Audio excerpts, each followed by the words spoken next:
So hi guys, this is जुल्कदीसी। Welcome to my YouTube channel. तो आज के वीडियो ट्यूटोरियल में हम ASP.NET वेबिनार डे 6 की बात करेंगे। हम देखेंगे कि ASP.NET वेबिनार डे 6 जो हमारा ट्यूटोरियल सीरीज चल रहा है, तो उसमें हम आज क्या सीखेंगे। तो मैं एक इमेज ओपन कर लेता हूँ, इसका थंबनेल। तो जैसा कि आप थंबनेल में देख पा रहे हैं, हम आज बात करेंगे व्यू डेटा के बारे में, व्यू बैक के बारे में, टेम्प डेटा के बारे में, सेशन कैसे बनाए जाते हैं उनके बारे में, और हम एक CRUD ऑपरेशन का एक पार्ट करके देखेंगे, इंसर्शन। डेटाबेस में इंसर्शन कैसे किया जाता है, वो भी स्टोर प्रोसीजर की मदद से। यहाँ पर हम इंसर्शन के लिए डैपर टूल का यूज करेंगे। डैपर एक ORM टूल है जो कि बहुत ही फास्ट एग्जीक्यूशन प्रोवाइड करता है और हमें काफ़ी कस्टमाइज चीज़ें प्रोवाइड करता है। लाइक हम जेनरिक लिस्ट उससे रिटर्न कर सकते हैं, उसमें इंसर्शन करना आसान होता है। तो ये सब चीज़ें हम आज देखेंगे कि किस तरीके से हम ये चीज़ें परफॉर्म कर सकते हैं और इन चीज़ों के बारे में जान सकते हैं। तो चलिए शुरू करते हैं। तो सबसे पहले मैं अपना प्रोजेक्ट ओपन कर लेता हूँ। तो उसके लिए मुझे विजुअल स्टूडियो में ओपन करना पड़ेगा। तो यहाँ पर मैंने अपना प्रोजेक्ट ओपन कर रखा है। प्रोजेक्ट ओपन करना आप जानते हैं, फाइल में जाके ओपन पे आप प्रोजेक्ट ओपन कर सकते हैं।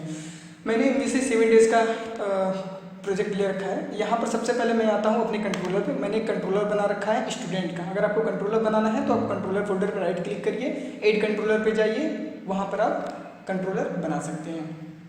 ठीक है, तो मैंने एक एम्प्टी कंट्रोलर यहाँ पर बनाया हुआ है जिसमें मैंने 3 एक्शंस बनाए हुए हैं। तो सिंपली मैं अभी इंडेक्स पेज की बात करता हूँ। तो इंडेक्स पेज पे सबसे पहले हमें ये देखना पड़ेगा कि व्यू डेटा, टेम्प डेटा। यहाँ पर जैसे कि हम लिखते हैं व्यू बैक हो गया, ठीक, एंड व्यू डेटा हो गया, ठीक, एंड टेम्प डेटा। तो इन चीज़ों का जो यूज किया जाता है, इन चीज़ों के क्लाइंट सर्वर साइड के जो भी वेरिएबल्स होते हैं, वेरिएबल के डेटाज होते हैं, सर्वर साइड के कोई भी डेटा को हम क्लाइंट साइड पे ट्रांसफर कर सकते हैं। बेसिकली इनका टेम्प्रेरी यूज किया जाता है, टेम्प्रेरी पर्पस के लिए यूज किया जाता है। जैसे कि अगर कोई भी डेटा हो सर्वर साइड से हम क्लाइंट साइड पे ले जाना चाहते हैं, लेकिन हम किसी मॉडल में उसको बाइंड नहीं करना चाहते, तो सिंपली हम उस डेटा को चाहे व्यू बैक में रख दें या व्यू डेटा में रख दें या टेम्प डेटा में रख दें, तो इनमें रख के हम इसको ट्रांसफर कर सकते हैं। तो इस चीज़ की मदद से हम क्या कर सकते हैं, क्लाइंट साइड पे उस डेटा को पा सकते हैं। अब इसमें थोड़ा सा डिफरेंट है, there is a little difference between these two. Okay, so अगर हम टेम्प डेटा की बात करें तो टेम्प डेटा में ज़्यादा डिफरेंस है। ज़्यादा डिफरेंस इसलिए है क्योंकि टेम्प डेटा क्या है कि एक एक्शन से दूसरे एक्शन पे भी वर्क करता है। अगर बाय द वे कि मैं एग्जांपल लेके चलता हूँ, अगर मैं टेम्प डेटा यहाँ डिफाइन करूँ, टेम्प डेटा बेसिकली की वैल्यू पेयर पे काम करता है। तो यहाँ पर हमें बताना पड़ेगा कि इसकी की क्या है। तो लाइक मैं यहाँ पर कुछ भी दे देता हूँ, यहाँ पर की हम खुद से डिफाइन कर सकते हैं स्ट्रिंग टाइप की। तो मैं यहाँ लिख देता हूँ temp data of my data. My data मैंने की बना दी और यहाँ पर मैं इसकी वैल्यू दे देता हूँ कि the data stored in temp data. तो ये मैंने डेटा टेम्प डेटा के माई डेटा में स्टोर कर दिया। अगर हम और भी टेम्प डेटा बनाना चाहते हैं तो हम यहाँ पर सिंपली टेम्प डेटा फिर से डिफाइन करेंगे और यहाँ पर हम क्या करेंगे, अपनी की का नाम कुछ भी लिख देंगे, लेकिन माई डेटा 2 यहाँ पर मैं कोई की का नाम सेम नेम नहीं होना चाहिए, वरना उस वैल्यू को वो रिप्लेस कर देगा। तो यहाँ पर मैं फिर से कोई भी वेरिएबल डिफाइन करूँ। यहाँ पर जरूरी ये भी है कि जरूरी नहीं कि हम केवल स्ट्रिंग टाइप की वैल्यू दो, हम टेम्प डेटा, व्यू डेटा और व्यू बैक में किसी भी टाइप की वैल्यूज को स्टोर कर सकते हैं। लाइक यहाँ पर मैं इस बार न्यूमेरिक वैल्यूज को स्टोर कर दे रहा हूँ, तो यहाँ पर न्यूमेरिक वैल्यू स्टोर हो चुकी है। टेम्प डेटा का बेसिकली ये है काम कि अगर हमने इसको यहाँ पर डिफाइन किया हुआ है, अगर हमने इसको इस एक्शन पे डिफाइन किया है, तो ये हमें इस एक्शन पे भी मिल जाएगा। यहाँ पर अगर हम इस एक्शन पे इस वैल्यू को गेट करना चाहें या इसके व्यू पे क्लाइंट साइड पे इसको हम गेट करना चाहें तो मिल जाएगा। लाइक मैं यहाँ पर एक वेरिएबल लेता हूँ वेयर a इक्वल टू, और मैं यहाँ लिखता हूँ temp data of my data, ठीक। तो यहाँ पर ये वैल्यू मिल जाएगी हमको, यहाँ पर a मिल जाएगी। लेकिन अगर हम यही टेम्प डेटा ने, बस यही टेम्प डेटा और व्यू बैक व्यू डेटा में डिफरेंस है। व्यू बैक व्यू डेटा जो होता है वो एक स्कोप में रहते हैं, एक इंडेक्स पेज पे रहते हैं। एक्शन रिजल्ट की अगर हम बात करें तो एक ही एक्शन रिजल्ट पे वो रहते हैं, सर्वर साइड से वो सीधे क्लाइंट साइड पे वर्क करते हैं। लेकिन टेम्प डेटा की वैल्यू हम एक एक्शन पे डिफाइन करके किसी दूसरे एक्शन पे भी फाइंड कर सकते हैं। लेकिन उसमें कंडीशन ये है कि टेम्प डेटा को हम फिर रिडायरेक्ट करना पड़ेगा। मतलब कि अगर हम ऐसे अगर लिखे हुए हैं टेम्प डेटा और फिर हम यहाँ पर व्यू को रिटर्न कर दे रहे हैं, तो इस तरीके से इसमें हम अगर नेविगेट करेंगे इस वाले एक्शन पे तो ये नहीं मिलेगा। हमको क्या करना पड़ेगा कि अगर हम बाय द वे कोई वैल्यू हो जो यहाँ पर हम डिफाइन करना चाह रहे हैं, लेकिन हम तुरंत नेविगेट करके किसी और पेज पे जाना चाह रहे हैं, ठीक, तब जाके टेम्प डेटा हमारा वर्क करेगा और टेम्प डेटा की वैल्यू भी हमें मिल जाएगी। मतलब कि अगर इस कंडीशन में है तो टेम्प डेटा यहाँ पर इसकी वैल्यूज़ यहाँ पर नहीं आएगी। लेकिन अगर इसकी जगह जो ऐसे लिखे हैं, इसकी जगह अगर हम ये लिख दें रिटर्न और यहाँ पर हम रिडायरेक्ट कर दें, रिडायरेक्ट टू एक्शन, और इस एक्शन में हम इस एक्शन का नाम हम यहाँ पर बता दे रहे हैं कि इस एक्शन पे इसको रिडायरेक्ट करना है। तो अब हमने क्या किया है कि जैसे ही इस इंडेक्स पे रन होगा तो टेम्प डेटा की वैल्यूज यहाँ आएगी और इनिशियलाइज हो जाएगी। इनिशियलाइज होने के बाद तुरंत ये रिडायरेक्ट कर देगा रजिस्ट्रेशन पेज पे और ये रजिस्ट्रेशन पेज पे यहाँ पर आ जाएगा, तब यहाँ पर वैल्यू इसकी मिल जाएगी। तो ये चीज़ें हैं टेम्प डेटा में। लेकिन अगर सेम इसी तरीके से अगर हम व्यू डेटा डिफाइन करें, लाइक व्यू डेटा मैंने दिखाया, यहाँ पर मैं इसकी की माई व्यू डेटा, व्यू डेटा भी की वैल्यू पेयर पे काम करता है। तो मैंने भी यहाँ पर मैंने की दे दिया, माई व्यू डेटा नाम का की मैंने दे दिया। अब यहाँ पर मैं दिस इज़ व्यू डेटा, मैंने यहाँ पर एक value they the, this is view data. अगर मैं ये चाहूँ कि मैं ये मैंने व्यू डेटा जो यहाँ डिफाइन किया है वो मुझे इस एक्शन पे मिल जाए, like we equal to view data of my view data, ठीक, यहाँ पर मिल जाए। तो यहाँ पर हमको ये नहीं मिलेगा क्योंकि इसका स्कोप केवल एक स्कोप तक होता है, व्यू डेटा और व्यू बैक। यहाँ पर अगर हम सेम व्यू बैक भी डिफाइन करना चाहें तो व्यू बैक को डिफाइन करने के लिए हमें डायनेमिक प्रॉपर्टी यूज करनी पड़ती है, तो वो की वैल्यू पेयर पे काम नहीं करता है। तो व्यू बैक डॉट करके हमें लिखना पड़ेगा जो भी व्यू बैक का नाम देना चाहते हैं, like my view bag data. तो ये जो हमने डिफाइन किया है ये हमारी प्रॉपर्टी है, इसका नाम हम कुछ भी दे सकते हैं। जैसे हम की में कुछ भी नाम दे सकते हैं, चाहे वो टेम्प डेटा का हो या व्यू डेटा का हो, उसी तरह से व्यू बैक में भी हम प्रॉपर्टी का नाम कुछ भी दे सकते हैं। यहाँ पर व्यू बैक डायनेमिक प्रॉपर्टी को यूज करता है, तो जिसके लिए हम यहाँ पर कोई भी नाम दे सकते हैं व्यू बैक में, ठीक है। और यहाँ पर फिर इसमें भी कोई भी वैल्यू इनिशियलाइज कर सकते हैं, लाइक मैं यहाँ पर लिख दे रहा हूँ this is view bag data, ठीक, मैंने ये भी यहाँ पे लिख दिया। अब मैं यहाँ चाहूँ कि अगर मुझे व्यू बैक भी यहाँ पर मिल जाए, var view bag equal to view bag of my view bag data, ये तो यहाँ पर ये भी वैल्यू नहीं मिली। तो बेसिकली टेम्प डेटा को इसीलिए बनाया गया है, अगर टेम्प डेटा की कोई भी इनिशियल वैल्यूज हैं उसको हमको चाहिए किसी दूसरे एक्शन पे रिडायरेक्शन के टाइम, तो हम टेम्प डेटा का यूज कर सकते हैं। ये इन तीनों में व्यू बैक, टेम्प डेटा और व्यू डेटा, तीनों में एक चीज़ कॉमन है कि हम सर्वर साइड से क्लाइंट साइड पे वैल्यू ला सकते हैं, क्लाइंट से सर्वर पे वैल्यू नहीं भेज सकते। मतलब वॉइस वर्सा ये काम नहीं करेगा, कोई भी वैल्यू सर्वर से हम क्लाइंट साइड पे गेट कर सकते हैं टेम्परेरी रूप से, तो उसके लिए यूज किया जाता है। व्यू आपका जो टेम्प डेटा होता है वो इंटरनली टेम्प डेटा डिक्शनरी का यूज करता है, जो इंटरनली सेशन का भी यूज, सेशन मैनेजमेंट टेक्निक्स का यूज करता है। और उसके बाद व्यू डेटा की बात करें तो व्यू डेटा की अगर हम बात करें तो हम F12 अगर करेंगे व्यू डेटा पे तो हम देखेंगे व्यू डेटा जो है वो व्यू डेटा डिक्शनरी का यूज कर रहा है।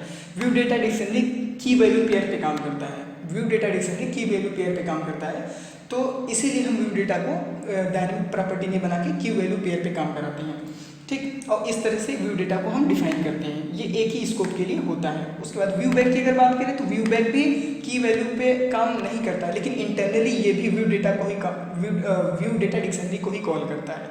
मतलब कि अगर इस व्यू डेटा को हम F12 करें तो यहाँ पर देख रहे हैं व्यू डेटा डिक्शनरी है, जबकि हम यहाँ पर व्यू बैक को अगर हम F12 करते हैं तो यहाँ पर डायनेमिक प्रॉपर्टी, मतलब इसका जो रिटर्न टाइप है वो डायनेमिक है। मतलब ये बताया गया है कि ये डायनेमिक प्रॉपर्टी है। डायनेमिक प्रॉपर्टी को C# 4.0 में इंट्रोड्यूस कराया गया था, ठीक है। तो ये डायनेमिक प्रॉपर्टी का यूज करता है, लेकिन इंटरनली ये भी व्यू डेटा डिक्शनरी का ही यूज करता है। जिसका मतलब ये हुआ कि अगर कोई भी डेटा हम व्यू डेटा पे डिफाइन करते हैं, अगर सेम नाम से हम अगर व्यू बैक में भी वही डेटा डिफाइन कर देते हैं तो मतलब लास्ट वाली वैल्यू रह जाएगी, पुरानी वैल्यू को रिप्लेस कर देगा। अभी हम इसको करके दिखाएंगे किस तरह से ये वर्क कर रहा है, ठीक है। तो मैं यहाँ पर ब्रेक पॉइंट एक लगा देता हूँ और उसके बाद ये चीज़ें हमने बात की, ठीक है। तो मैं अभी इस पेज को रन करा के दिखाता हूँ, लेकिन इसके लिए सबसे पहले हमको ये देखना पड़ेगा कोई भी वैल्यू इंडेक्स पेज पे मैं प्रिंट करके दिखाता हूँ। मैं यहाँ पर एक क्या करता हूँ, अभी मैं इसको रिडायरेक्ट नहीं करता हूँ, अभी मैं देख ले रहा हूँ कि ये वैल्यूज़ क्लाइंट साइड पे प्रिंट हो रही है कि नहीं हो रही है, या फिर कैसे इसको प्रिंट कराया जाएगा। तो मैं सीधे अभी इसके व्यू को रिटर्न कर देता हूँ। मैंने इसके व्यू को रिटर्न कर दिया और उसके बाद राइट क्लिक करता हूँ, इसके व्यू पे जाता हूँ। अगर व्यू नहीं है, अगर इसका व्यू ऐड नहीं किया गया है तो राइट क्लिक करिए, अब ऐड व्यू पे जाइए और व्यू को ऐड करिए। लेकिन अगर व्यू आपने ऐड कर दिया है तो राइट क्लिक करके आप गो टू व्यू में व्यू पे जा सकते हैं। जैसे कि मैंने इसका व्यू ऐड किया है तो मैं सीधे व्यू पे आ गया। अब मैं यहाँ पर तीनों का वैल्यू प्रिंट कर रहा हूँ, तो मैं यहाँ पर एक सिंपल सा स्पैन टैग लेता हूँ। स्पैन टैग इसमें मैं लिख देता हूँ व्यू बैक वैल्यू,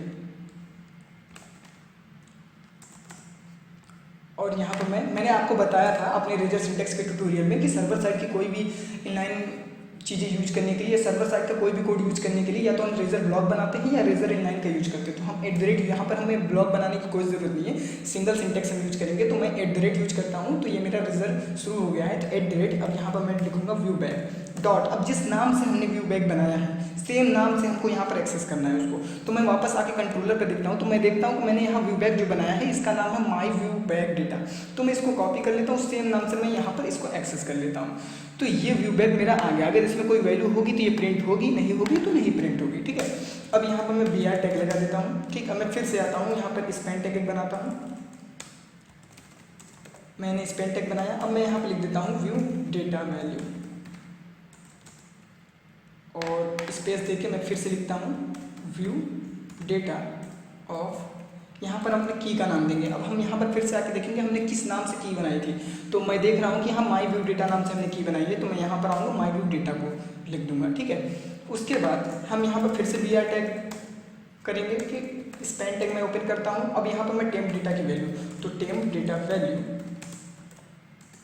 की वैल्यू मैं प्रिंट कर रहा हूँ। तो यहाँ पर @ टेम्प डेटा और इसके की का नाम, तो की का नाम हमने कहा क्या डिफाइन किया है, यहाँ पर 2 टेम्प डेटा हमने डिफाइन किया है।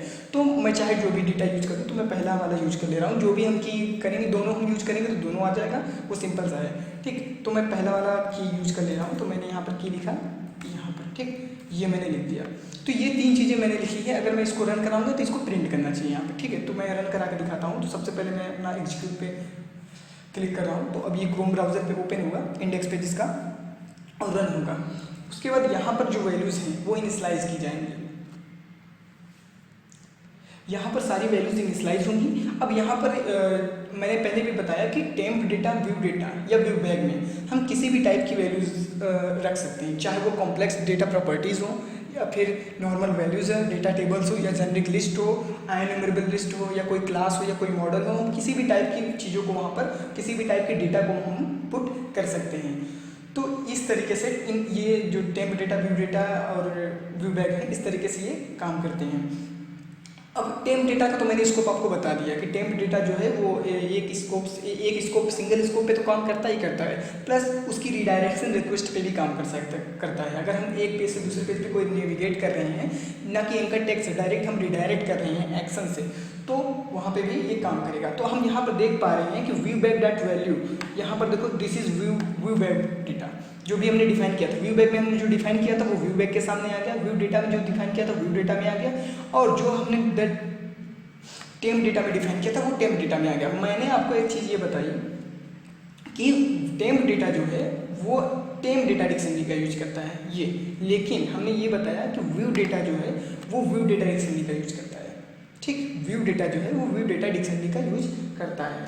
तो जैसे कि मैंने ये बताया, और उसके बाद जो व्यू बैग है ये भी इंटरनली व्यू डेटा डिक्शनरी का ही यूज करता है, जिसका मतलब ये है कि अगर हम व्यू डेटा या व्यू बैग में दो सेम नाम से अगर की बना देते हैं, इनिशियलाइज कर देते हैं, ठीक, तो वैल्यू रिप्लेस हो जाएगी। अब ये करके देखते हैं कैसे होता है, क्योंकि प्रोजेक्ट के टाइम जब हम प्रोजेक्ट क्रिएट करते बनाते हैं तो कभी कभी हम ये सोचते हैं कि हमने इस चीज़ का व्यू डेटा बनाया, इस चीज़ का व्यू बैग बनाया, क्यों मेरी एक वैल्यू मिल रही है दूसरी मिल नहीं रही है, या फिर दूसरी वैल्यू मिल रही है पहली क्यों नहीं मिल रही है, ऐसा होता है। ठीक, तो ऐसा इसलिए होता है क्योंकि ये चीज़ें पता नहीं रहती कि ये वर्क कर रहा है नहीं, तो इसलिए मेरे माइंड में था, तो मैंने सोचा ये चीज़ बताऊँगी कि ये कम्प्लेक्स प्रॉब्लम क्रिएट करता है। एक बार मेरे साथ भी ये चीज़ हुई थी, तो ये प्रॉब्लम क्रिएट हुआ था, तो इसलिए मैं इस चीज़ को बताना चाह रहा हूँ आपको। अब मान लीजिए कि मैंने यहाँ पर व्यू डेटा डिफाइन किया माई व्यू डेटा नाम से, ठीक है। अब मैं सेम नाम से व्यू बैग बना दे रहा हूँ, ठीक। अब मैंने सेम नाम से व्यू बैग बना दिया, ठीक। अब अगर मैं प्रिंट करूँ व्यू डेटा को तो क्या प्रिंट होना चाहिए, ये प्रिंट होना चाहिए। अब व्यू डेटा को प्रिंट करूँगा तो ये व्यू डेटा प्रिंट होना चाहिए। समझ रहे हैं, व्यू डेटा में व्यू डेटा, व्यू बैग में व्यू बैग, ठीक है। एक बार रन कराते हैं फिर देखते हैं क्या प्रिंट हो रहा है। तो मैं अपने व्यू पे आ जाता हूँ इंडेक्स पे, फिर से इसको रन पे क्लिक करता हूँ।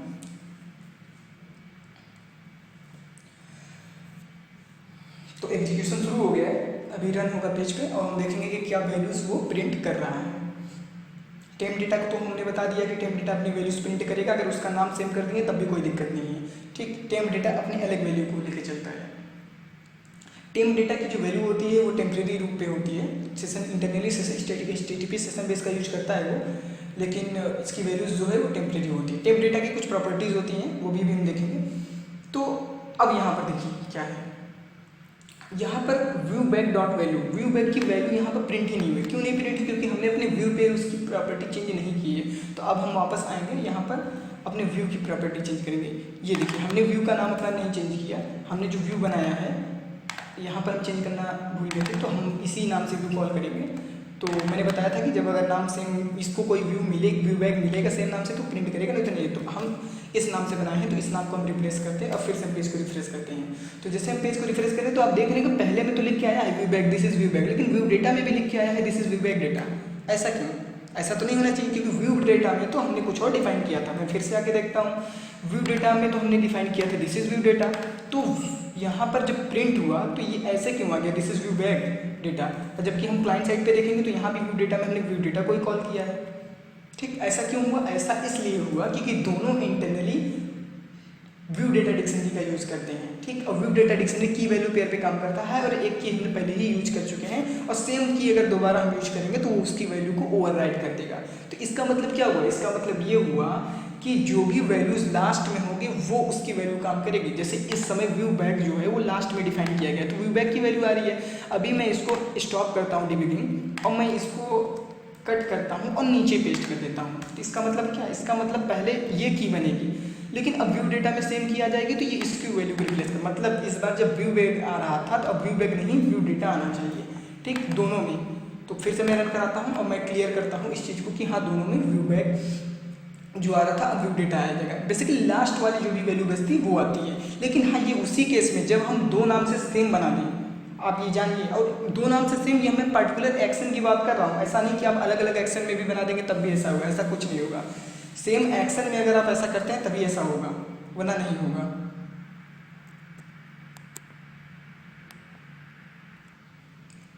तो प्रोग्राम एग्जीक्यूट हो गया है। तो ये देखिए इस बार क्या आया है, व्यू डेटा आया है। ठीक, तो बेस्ट प्रैक्टिस ये है कोडिंग की कि हम क्या करें, एक यूनिक की बनाएं और उसके यूनिक पेयर्स बनाएं।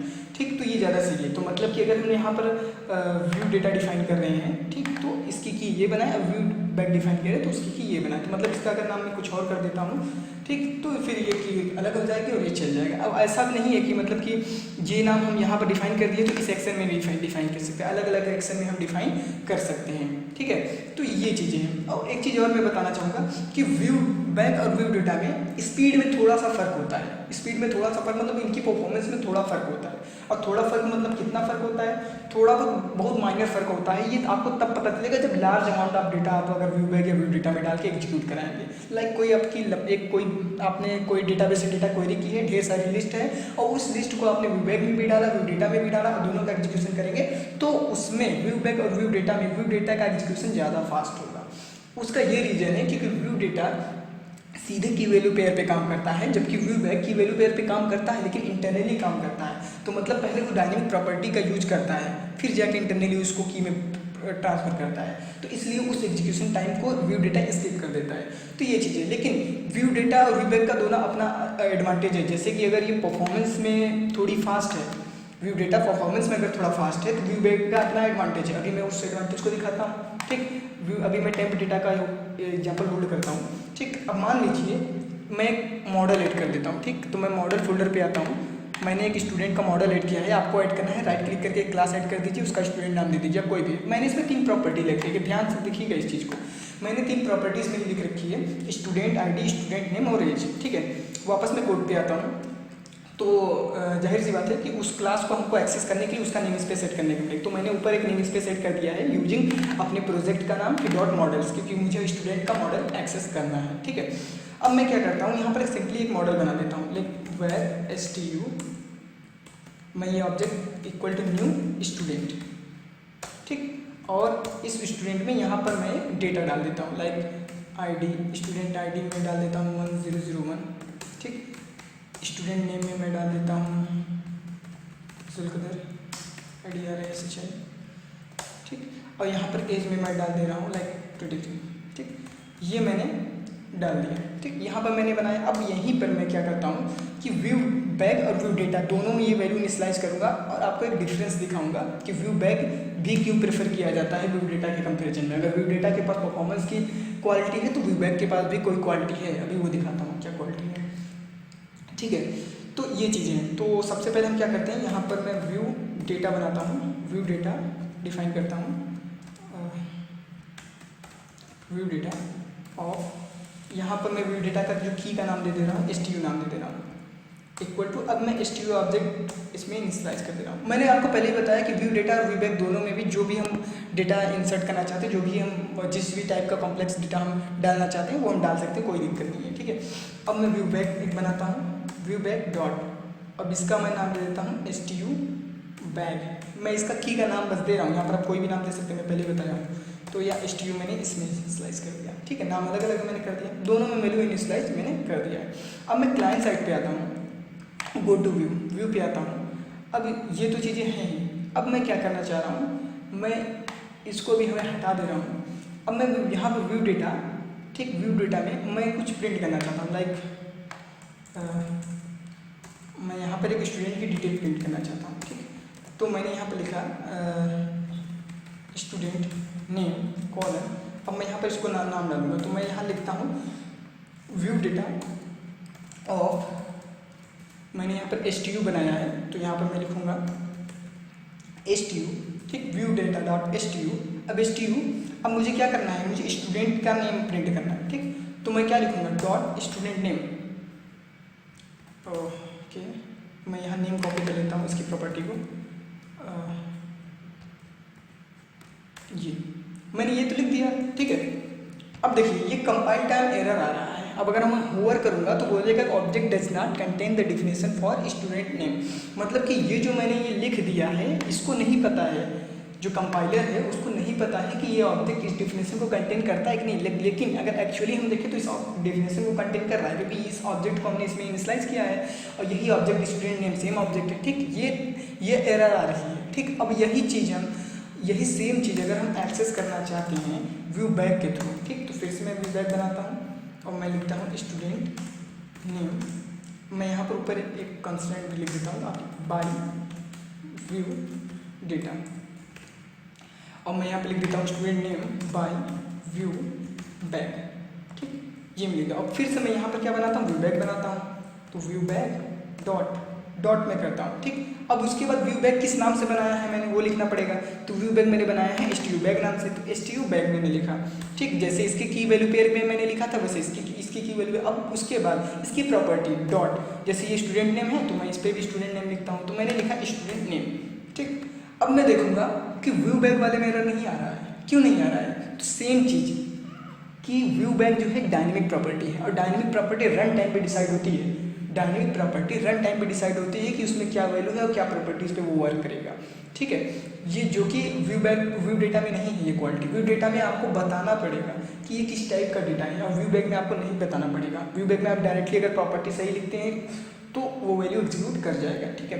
तो व्यू डेटा को मैं ऐसे ही रहने देता हूँ, क्योंकि मुझे एग्जीक्यूट कराने के लिए इस एरर को दूर करना पड़ेगा, तो वो मैं बताता हूँ कैसे दूर होगा। अगर सिंगल लाइन स्टेटमेंट हम यूज़ करना चाहते हैं, ठीक है, तो मैं क्या कर सकता हूँ कि एक पैरेंथेसिस ओपन करता हूँ। अब इस पैरेंथेसिस के अंदर रिजल्ट का क्वालिटी आ गया है, तो उसके बाद मैं क्या करता हूँ कि ये मैं स्टूडेंट नेम हटा देता हूँ। अब उसके बाद ये देखो ये व्यू डेटा यहाँ से यहाँ तक है, ठीक। अब मुझे बताना पड़ेगा कि ये व्यू डेटा किस टाइप का है यहाँ पर, और उस टाइप को बताने के लिए किसी भी प्रॉपर्टी और डेटा के टाइप बताने के लिए हम एज लिखते हैं। एज हमने लिखा, एज के बाद हम बताएंगे कि इसको किस तरीके से ट्रीट करना है, तो मैंने एज लिखा। एज लिखने के बाद हम बताएंगे कि ये स्टूडेंट मॉडल की तरह इसको ट्रीट करो, इसमें स्टूडेंट मॉडल है, तो उसके लिए हम यहाँ पर स्टूडेंट मॉडल एक्सेस करने के लिए हम या तो यहाँ पर करके यूजिंग करके हम इंसर्ट कर ले उस मॉडल को, ठीक है। नहीं तो हम यहाँ पर सीधे पूरा नाम हम लिख सकते हैं। तो मॉडल को सीधे एक्सेस करने के लिए हम यहाँ पर अपने प्रोजेक्ट का नाम लिखेंगे। तो मेरे प्रोजेक्ट का नाम MVC 7 days है, तो मैंने ये लिखा MVC 7 days डॉट, उसके बाद मैं अपने मॉडल्स फोल्डर को एक्सेस करूँगा डॉट, उसके बाद मैं अपने स्टूडेंट क्लास को एक्सेस करूँगा। तो मैंने बताया कि व्यू बैक जो ये है इसको एज स्टूडेंट क्लास ट्रीट करो, स्टूडेंट की क्लास समझो, ठीक है। तो ये तो हो गया, लेकिन अब इसको हमको एक रैप करना पड़ेगा किसी पैरेंथेसिस में। इस यहाँ के केस के लिए बताना हूँ, तो मैंने फिर क्या किया, एक और पैरेंथेसिस इसके अंदर बनाया और इसमें इसको रैप कर दिया। अब बाहर उस पैरेंथेसिस क्या है, डॉट किया, अब देखो सारी प्रॉपर्टीज मिलने लगी, ठीक, स्टूडेंट नेम। तो व्यू बैक का ये भी फायदा है, अगर हम रैप कर देते हैं, किसी प्रॉपर्टी पर रैप कर देते हैं किसी मॉडल पे, तब हमको सारी प्रॉपर्टीज़ हिंट में मिल जाती है, लेकिन व्यू डेटा में हिंट में मिल जाती है, लेकिन व्यू बैग में नहीं मिलती हैं। तो ये भी चीज़ें हैं, तो सबके अपने अपने एडवांटेज है। वो ये सब चीज़ें जो है वो रिक्वायरमेंट पे डिपेंड करती है, रिक्वायरमेंट के हिसाब से ये सब चीज़ें यूज भी होती हैं, ठीक है। तो ये चीज़ें हैं, तो इस तरीके से हम एक्सेस है। अगर हम इसको रन कराएंगे तो हमारे डेटा जो है वो एक्सेस हो जाएगा। तो मैं रन कराता हूँ और उसके बाद देखता हूँ कि क्या आउटपुट आता है। तो जैसा कि मैंने वहाँ पर इनिशियलाइज़ किया है, एक सिंगल ऑब्जेक्ट बनाया है, तो सिंगल ऑब्जेक्ट की तरह ये वर्क करना चाहिए और यहाँ पर उसके स्टूडेंट नेम जो मैंने इंसर्ट किया है तो स्टूडेंट नेम आना चाहिए। वहाँ पर मैंने एक सिंपल ऑब्जेक्ट बनाया है, आप लिस्ट भी इसमें इनिशियलाइज कर सकते हैं, डेटाबेस से लाके भी लिस्ट को डाल सकते हैं वहाँ पे आप, नहीं तो किसी मॉडल के थ्रू आप करना चाहते हैं तो मॉडल के थ्रू करिए। तो there are different type of ways. तो इस तरीके से हम इसमें वैल्यूज इनिशियलाइज कर सकते हैं और उसके बाद डिफरेंशिएट कर सकते हैं। अभी मैं एक और तरीका बताऊंगा कि अगर आप इनलाइन की जगह कुछ और, देखो यहाँ पर मेरा एग्जीक्यूट कर चुका है, ठीक है।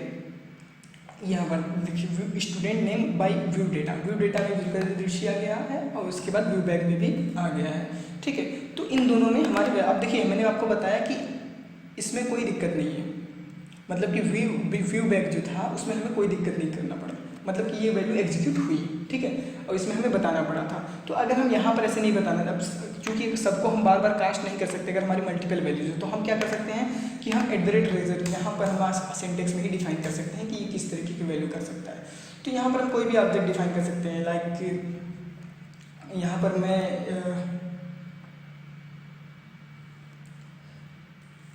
MVC 7 days, ठीक, MVC 7 days dot models dot student ST equal to, अब यहाँ पर मैं बताऊँगा कि ये जो व्यू डेटा है इसको इस तरीके से ट्रीट करो। तो मैं कट कर लेता हूँ डेटा को और यहाँ पर मैं पेस्ट कर देता हूँ ये। अब ये पूरे पेज के लिए एक्सेसिबल हो गया। अब यहाँ पर जो मैंने ऐसे लिखा है इस तरीके से मैंने लिखा, मैं लिखूँगा @ST डॉट स्टूडेंट नेम, ठीक, ऐसे मैं लिख दे रहा हूँ। अब ऐसे लिख के रिफ्रेश करता हूँ तभी हमारी वैल्यू आनी चाहिए, तो मैंने करके रिफ्रेश किया, हमारी वैल्यू आ रही है, ठीक। तो इस तरीके से मेथड में हमें बार बार कास्ट नहीं करना पड़ा। तो ये सब सारी चीज़ें होती हैं। व्यू डेटा और व्यू बैग को चेक, मैं हमेशा ये सजेस्ट करना चाहूँगा कि कभी भी आप व्यू डेटा या व्यू बैग बाइंड कर रहे हैं तो उसको बाइंड करने से पहले हमको नल वैल्यू चेक करनी चाहिए। लाइक कि इफ़ लाइक मैं यहाँ बाइंड करना चाहता हूँ तो मैं यहाँ पर चेक कर लूँगा कि क्या वो व्यू डेटा या वो व्यू बैग एग्जिस्ट करता है कि नहीं करता है। तो मैं यहाँ पर लिख दूँगा इफ़ व्यू बैग, चेक करने के लिए व्यू बैग डॉट इसका की का नाम, ठीक, नॉट इक्वल टू नल, ये हम चेक कर सकते हैं कि ये वैल्यू नल ना हो, ये मतलब इस की जो वैल्यू नल ना हो। अगर हम व्यू बैग चेक करना है तो सेम व्यू डेटा चेक करना है, नहीं यहाँ पर व्यू बैग नहीं देगा, यहाँ पर व्यू डेटा होगा, व्यू डेटा, यहाँ पर व्यू डेटा हमें चेक करना है तो हम ऐसे चेक करेंगे। अब हमको व्यू बैग चेक करना है तो वो भी हम चेक कर सकते हैं। तो मैंने व्यू बैग डॉट यहाँ पर मैं अपने STU bag not equal to null, इसको भी हम इस तरीके से चेक कर सकते हैं। तो हम चेक करें, फिर उसके बाद हमको ये कोड जो है वो उसमें रखना चाहिए इसके अंदर। तो ये बेस्ट प्रैक्टिस है कि कभी भी आप एग्जीक्यूट करो कोड को तो ये रन टाइम एरर्स को डिफाइन करिए। बाय द वे कि हमें कोई दिक्कत होगी, हमें की बनाने में या मिस्टेक्स होगी इसके स्पेलिंग्स में, तो इससे रन टाइम एरर्स को अवॉइड किया जा सकता है। तो रन टाइम में कोई एरर नहीं आएगी। तो ये चीज़ एक अच्छा प्रैक्टिस है कोडिंग का। तो इससे हमने view data, view bag, temp data देखा। तो टेम्प डेटा का बेसिकली हम दूसरे स्कोप दे देते हैं, रिडायरेक्शन का देख लेते हैं। मैंने देखा करंट क्लाइंट पे इसे एग्जीक्यूट हो चुका है। अब हम इसको रिडायरेक्ट करके देखते हैं कि रिडायरेक्शन पे क्या कैसे ये परफॉर्म करता है। तो यहाँ पर मैं अपना डिबगिंग फिर से ऑफ करता हूँ और मैं फिर से इसको रिडायरेक्ट करके देखता हूँ। तो मैं यहाँ पे लिखता हूँ रिटर्न रिडायरेक्ट टू एक्शन।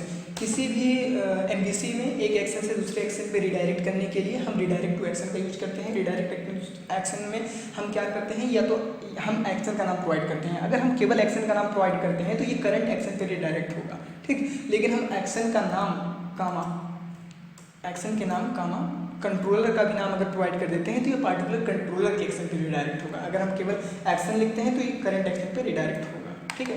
तो ये चीज़ हमने देखी।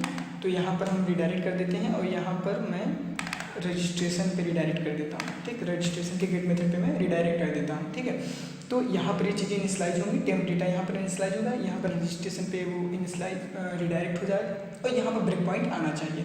तो मैं फिर से रन कराता हूँ और माई व्यू डेटा यहाँ पर हमने STU मैं यहाँ पर बना लेता हूँ और देख लूँगा कि STU यहाँ एग्जिस्ट करता है कि नहीं करता, तो पता चल जाएगा। STU बैग भी देख लेता हूँ।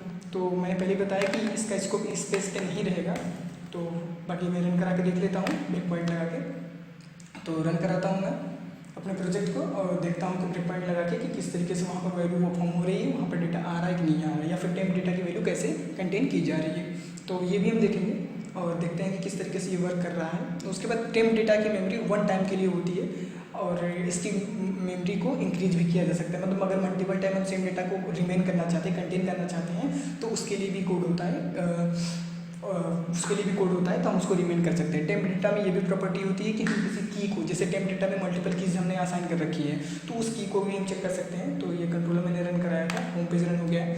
तो मेरा स्टूडेंट कंट्रोलर के अंदर इंडेक्स पेज है, मैंने जैसे क्लिक किया तो ये एग्जीक्यूट होने के बाद तुरंत रिडायरेक्ट होकर इस पर आ गया। अब जब इस पर आ गया तो मैं F10 कर रहा हूँ, ठीक है, मैं F10 क्लिक किया तो यहाँ पर आया, यहाँ पर आया।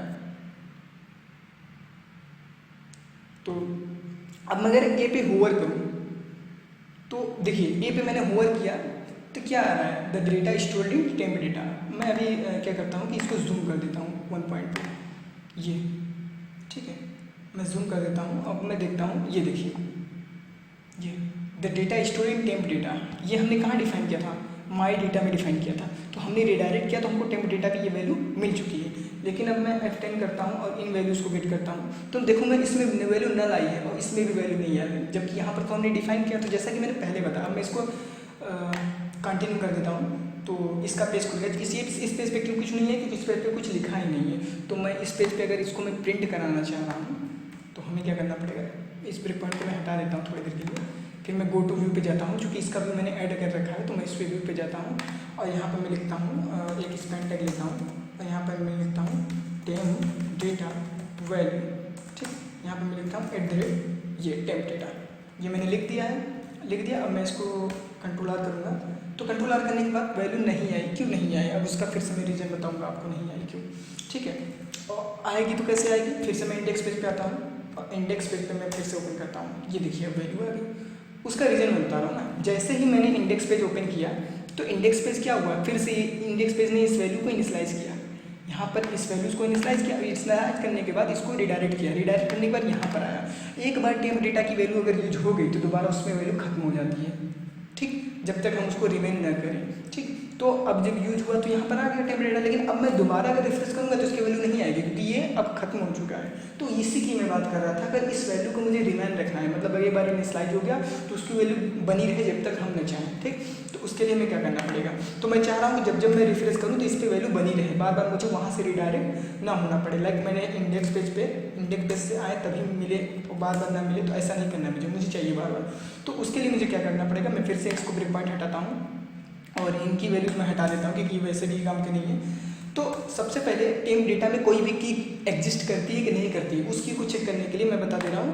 तो इफ़ लिखते हैं हम, इफ़ टेम्प डेटा, एक second, if temp data dot contains की नाम का एक मेथड होता है जिसमें हम पास करेंगे उस की का नाम, तो ये ट्रू फॉल्स चेक करता है।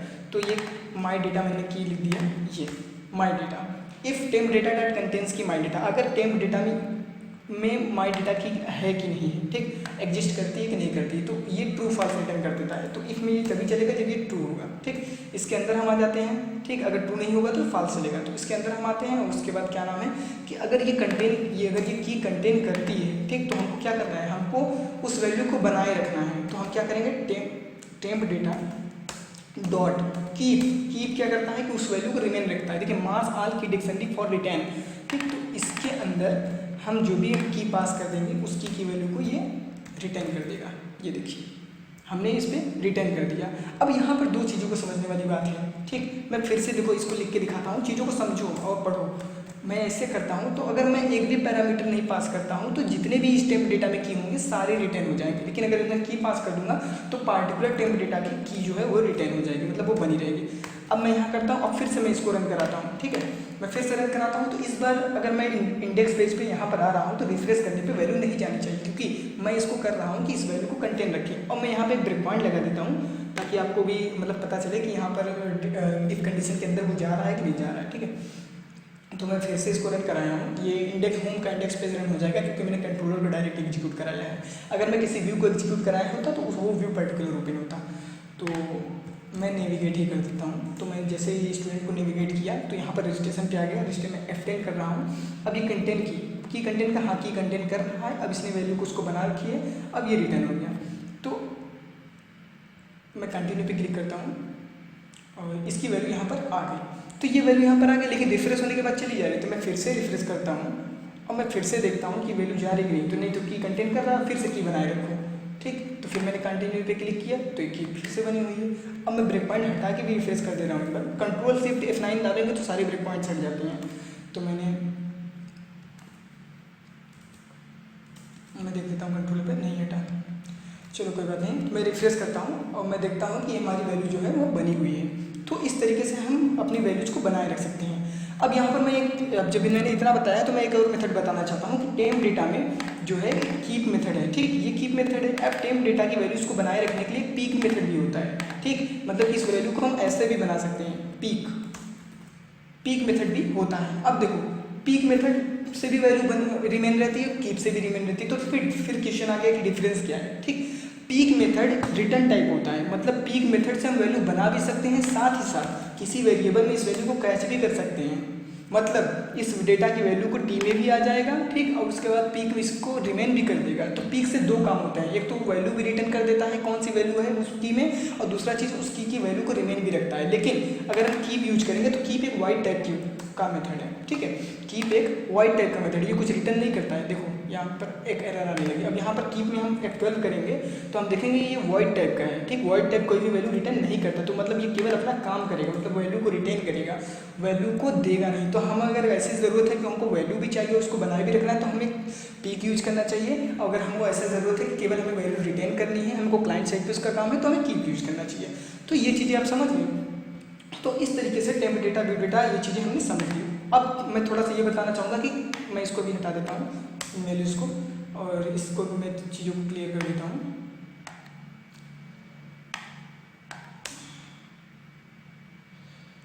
ये ठीक है। अब मैं क्या करता हूँ, मैं एक सेशन बनाना बता देता हूँ, कैसे सेशन को बनाया जाता है, ठीक। सेशन बनाने के लिए हम सेशन वर्ड का यूज करेंगे। तो मैंने किया सेशन, फिर इसमें ये भी की वैल्यू पेयर पे काम करता है, तो इसमें की डाल दूंगा किस नाम से मैंने सेशन बनाया है। लाइक मैंने यूज़र आईडी नाम से सेशन बना रहा हूँ, ठीक। तो इक्वल टू मैंने कर दिया यूज़र आईडी का, यहाँ पर स्टूडेंट आईडी कर देते हैं, स्टूडेंट आईडी नाम से मैं सेशन बना रहा हूँ। अब इस सेशन में कोई भी वैल्यू हम लिख सकते हैं, हमारी डेटाबेस की वैल्यू हो या फिर कोई भी वैल्यू हो। लाइक मैं यहाँ पर कोई भी नाम दे देता हूँ, लाइक कि कोई समझ लो कि डेटाबेस से हमारी कोई मेल आईडी है, उसको हम यूज़र नेम पे स्टोर करना चाहते हैं। तो मैंने ये इनिशलाइज कर दिया। सेशन में भी आप किसी भी टाइप का डेटा इनिशलाइज कर सकते हैं। तो मैंने सेशन में एक वैल्यू इनिशलाइज कर दी, ठीक है। तो यहाँ पे सेशन में वैल्यू, अब सेशन में जो वैल्यू एक बार इनिशलाइज होगी तो जब तक उस सेशन की डिफॉल्ट टाइम होता है, जैसे एमवीसी में लगभग 20 मिनट डिफॉल्ट टाइम होता है, तो अपने 20 मिनट वो अपने डिफॉल्ट टाइम से डिस्ट्रॉय होगा, या फिर हम जब तक उसको डिस्ट्रॉय नहीं करें तब तक डिस्ट्रॉय नहीं होगा। सेशन में ऐसा कुछ नहीं है कि हमको उसको रिटेन करना पड़ता है। तो हम सेशन किसी भी पेज पे, किसी भी व्यू में, किसी भी सर्वर पे एक्सेस कर सकते हैं, ठीक। तो इसको हम एक्सेस करने के लिए लाइक मैं फिर से रिडायरेक्ट कर रहा हूँ, और मैं यहाँ पर की कुछ भी नहीं यूज करूँगा। मैं इस पर यहाँ पर रिडायरेक्ट किया, इसके व्यू पे गया, इसके व्यू पे जाने के बाद मैं यहाँ पर जो टेम्प डेटा लिखा हूँ, और मैं टेम्प डेटा नहीं, मैं सेशन को सीधे एक्सेस करूँगा। तो मैंने लिखा सेशन ऑफ, यहाँ पर मैं सेशन की जो भी की मैंने दे रखा था सेशन का, वो मैं आऊँगा, यहाँ पर मैंने सेशन की डाल दी, और यहाँ पर टेम्प डेटा वैल्यू जो है वो मैं सिंपली यहाँ पर लिख देता सेशन वैल्यू, ठीक है। अगर मैं इसको रन कराऊंगा तो यहाँ पर जो ये सेशन मैंने इनिशलाइज किया तो वो यहाँ पर मुझे मिल जाएगा। मैं एक बार फिर से रन करा के दिखा देता हूँ। अब मैंने पेज रन कराया है, तो मैंने पेज रन कराया तो सीधे यही इस कंट्रोलर का पेज ओपन होगा और इसका एक्शन एग्जीक्यूट होगा। तो ये रिडायरेक्ट कर देगा क्योंकि इंडेक्स से रजिस्ट्रेशन पेज पे जाएगा। ओके, ये सेशन इसमें वर्क नहीं करेगा क्योंकि मैंने रजिस्ट्रेशन पेज किया है और इनिशलाइज इंडेक्स पेज पे किया है, तो मुझे यहाँ पर स्टूडेंट इंडेक्स पेज को रन कराना होगा। तो क्योंकि इंडेक्स पेज पे इनिशलाइज हो रहा है तो मैं इंडेक्स पेज रन कराता हूँ।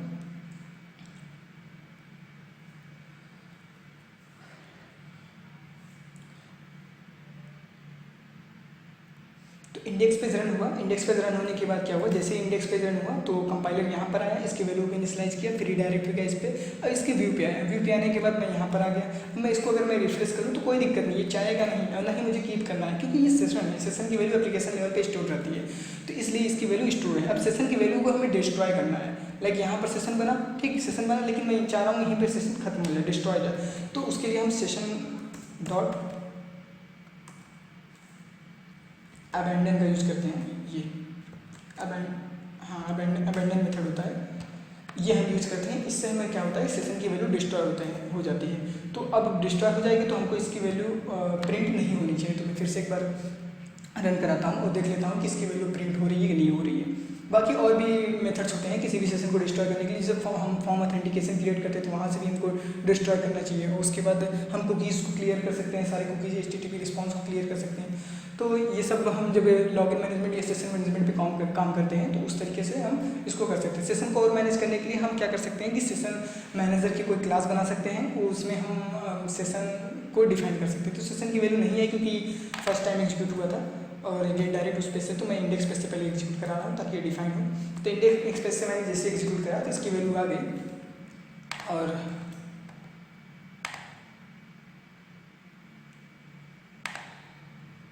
सेशन की वैल्यू आ गई है। और मैं देखता हूँ कि इसकी वैल्यू रिमूव कैसे होगी। Session dot clear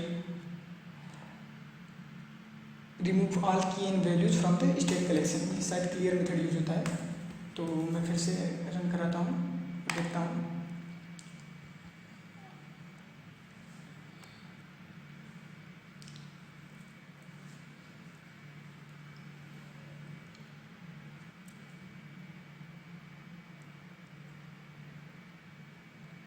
registration page नहीं, इंडेक्स पेज को मुझे फिर से यूज़ करना पड़ेगा क्योंकि इंडेक्स पेज से सेशन इनिशियलाइज हो रहा है। मैंने इंडेक्स पेज पे रन कराया है।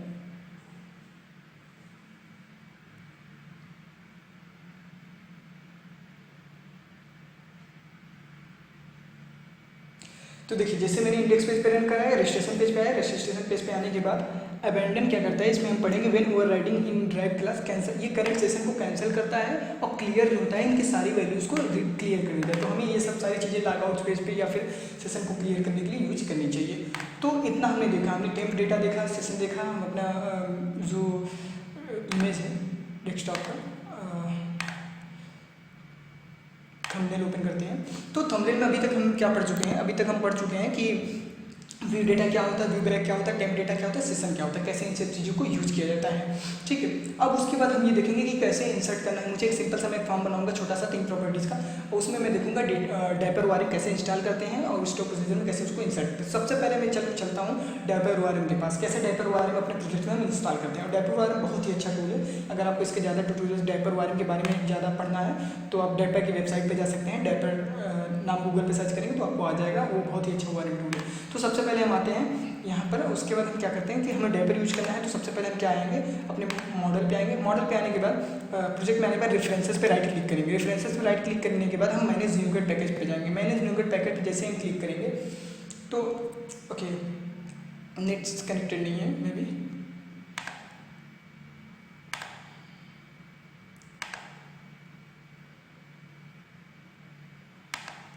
So let me connect the internet.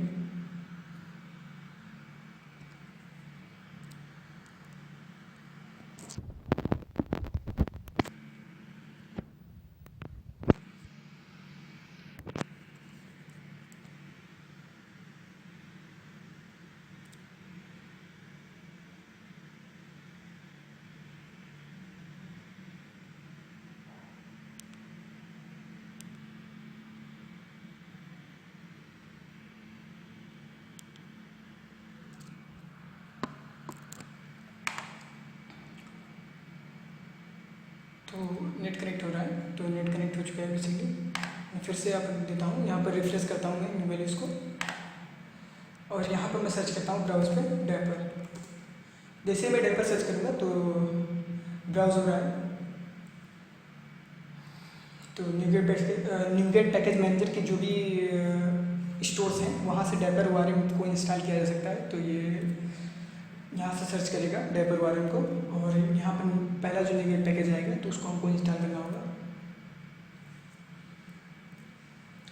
तो ये देखिए डायपर वारिंग, जैसे इस पर हम ये पहला डायपर वारिंग बाय सैम सैमफ्रांस, ये देख लीजिएगा 49+ मिलियन प्लस इसके डाउनलोड्स हो चुके हैं। तो वही डायपर आप इंस्टॉल करिएगा। तो डायपर हो गया। उसके बाद यहाँ पर देखिए डायपर की कई वर्जन है, लेकिन मैंने 1.50 इंस्टॉल किया। इसका ये रीज़न है, मैं यहाँ पर आता हूँ। इसका ये रीज़न है क्योंकि जब आप इसकी डिपेंडेंसी इंस्टॉल करने जाएंगे तो कोई भी डिपेंडेंसी, जैसे मैंने कोई भी डिपेंडेंसी अगर मैं चूज करता हूँ तो जो आप इंस्टॉल करने जा रहे हैं तो हर डिपेंडेंसी का क्या नाम है कि डॉट नेट फ्रेमवर्क वर्जन होता है, सपोर्टेबल वर्जन होता है।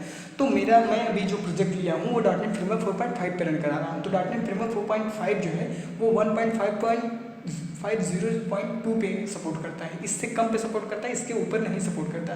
तो अगर आपकी डॉट नेट फ्रेमवर्क वर्जन जो है इससे ज़्यादा पे है तब आप इसको यूज़ करिए, वरना आप यहाँ से डिस्क्रिप्शन पे चेक कर सकते हैं। यहाँ पर नीचे आएंगे तो डिपेंडेंसीज़ में आपको मिल जाएगी, ये देखिए डिपेंडेंसीज़ में 4.5।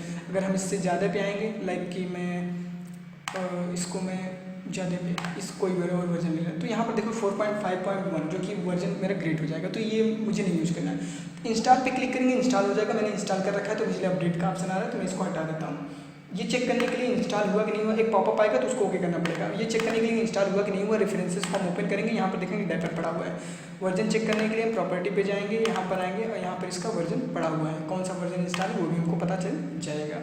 ठीक है, तो इस तरीके से डेपर हमें इंस्टॉल हो जाएगा। डेपर को यूज़ करने के लिए हमें क्या करना पड़ेगा, यूजिंग सिस्टम डॉट डेपर का नेम स्पेस यूज करना पड़ेगा। तो मैं यहाँ नहीं किसी और एक क्लास में बना लेता हूँ यूज़ करने के लिए डेटाबेस को कनेक्टिविटी। तो मैं सबसे पहले इसको रेफरेंसेस को बंद करता हूँ, एक मैं क्लास बना रहा हूँ, एक फोल्डर में बना देता हूँ। फोल्डर का मैं नाम दे देता हूँ रिपोजिटरी डेटा। तो मैं इस पर राइट क्लिक करता हूँ और उसमें एक क्लास बना देता हूँ। क्लास का नाम रिपोजिटरी मैं दे देता हूँ। मैं रिपोजिटरी क्लास मैंने इसमें बना दी। यहाँ पर नेम स्पेस में मैं डेपर यूज करूँगा, तो मैंने मैं एक नेम स्पेस यूज कर लेता हूँ, यूजिंग डेपर मैंने यहाँ पर यूज किया। डेपर को यूज करने के लिए सबसे पहले हमको एक क्लास बनानी पड़ेगी। डेपर आईडीबी कनेक्शन पे वर्क करता है और डायनेमिक पैरामीटर पे वर्क करता है। तो डेपर को सबसे पहले हम एक डायनेमिक पैरामीटर बनाते हैं। तो कनेक्शन स्ट्रिंग चाहिए। कनेक्शन स्ट्रिंग बनाने के लिए मैं क्या करता हूँ, एक कनेक्शन स्ट्रिंग की क्लास बना लेता हूँ। तो मैं राइट क्लिक करता हूँ, क्लासेस, मैं यहाँ पर एक कनेक्शन स्ट्रिंग की मैं एक क्लास बना रहा हूँ। मैंने यहाँ पे कनेक्शन स्ट्रिंग की क्लास बनाई। इस कनेक्शन स्ट्रिंग की क्लास में मैं क्या करूँगा कि कनेक्शन स्ट्रिंग को अपने इनहेरिट करूँगा वेब कॉन्फिग से। तो मैं कॉन्स्ट स्ट्रिंग कांस्टेंट टाइप का ले रहा हूँ क्योंकि इसकी वैल्यू चेंज नहीं, कनेक्शन स्ट्रिंग की वैल्यू मुझे चेंज नहीं करना है। तो मैं यहाँ पे लिख देता हूँ const string underscore DB connection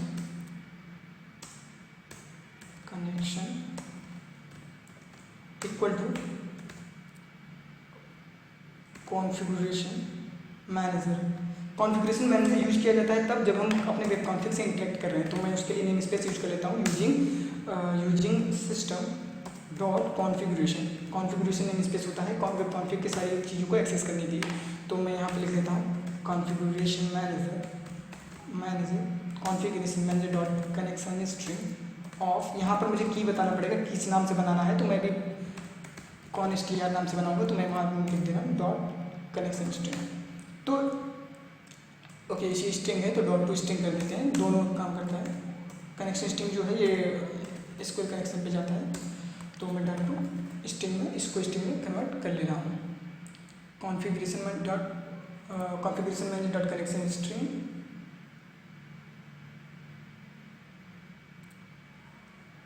okay, there is something wrong I think, let me do configuration manager dot connection string।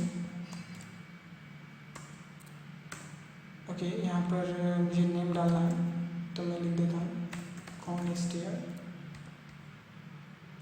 Dot to string. ठीक है,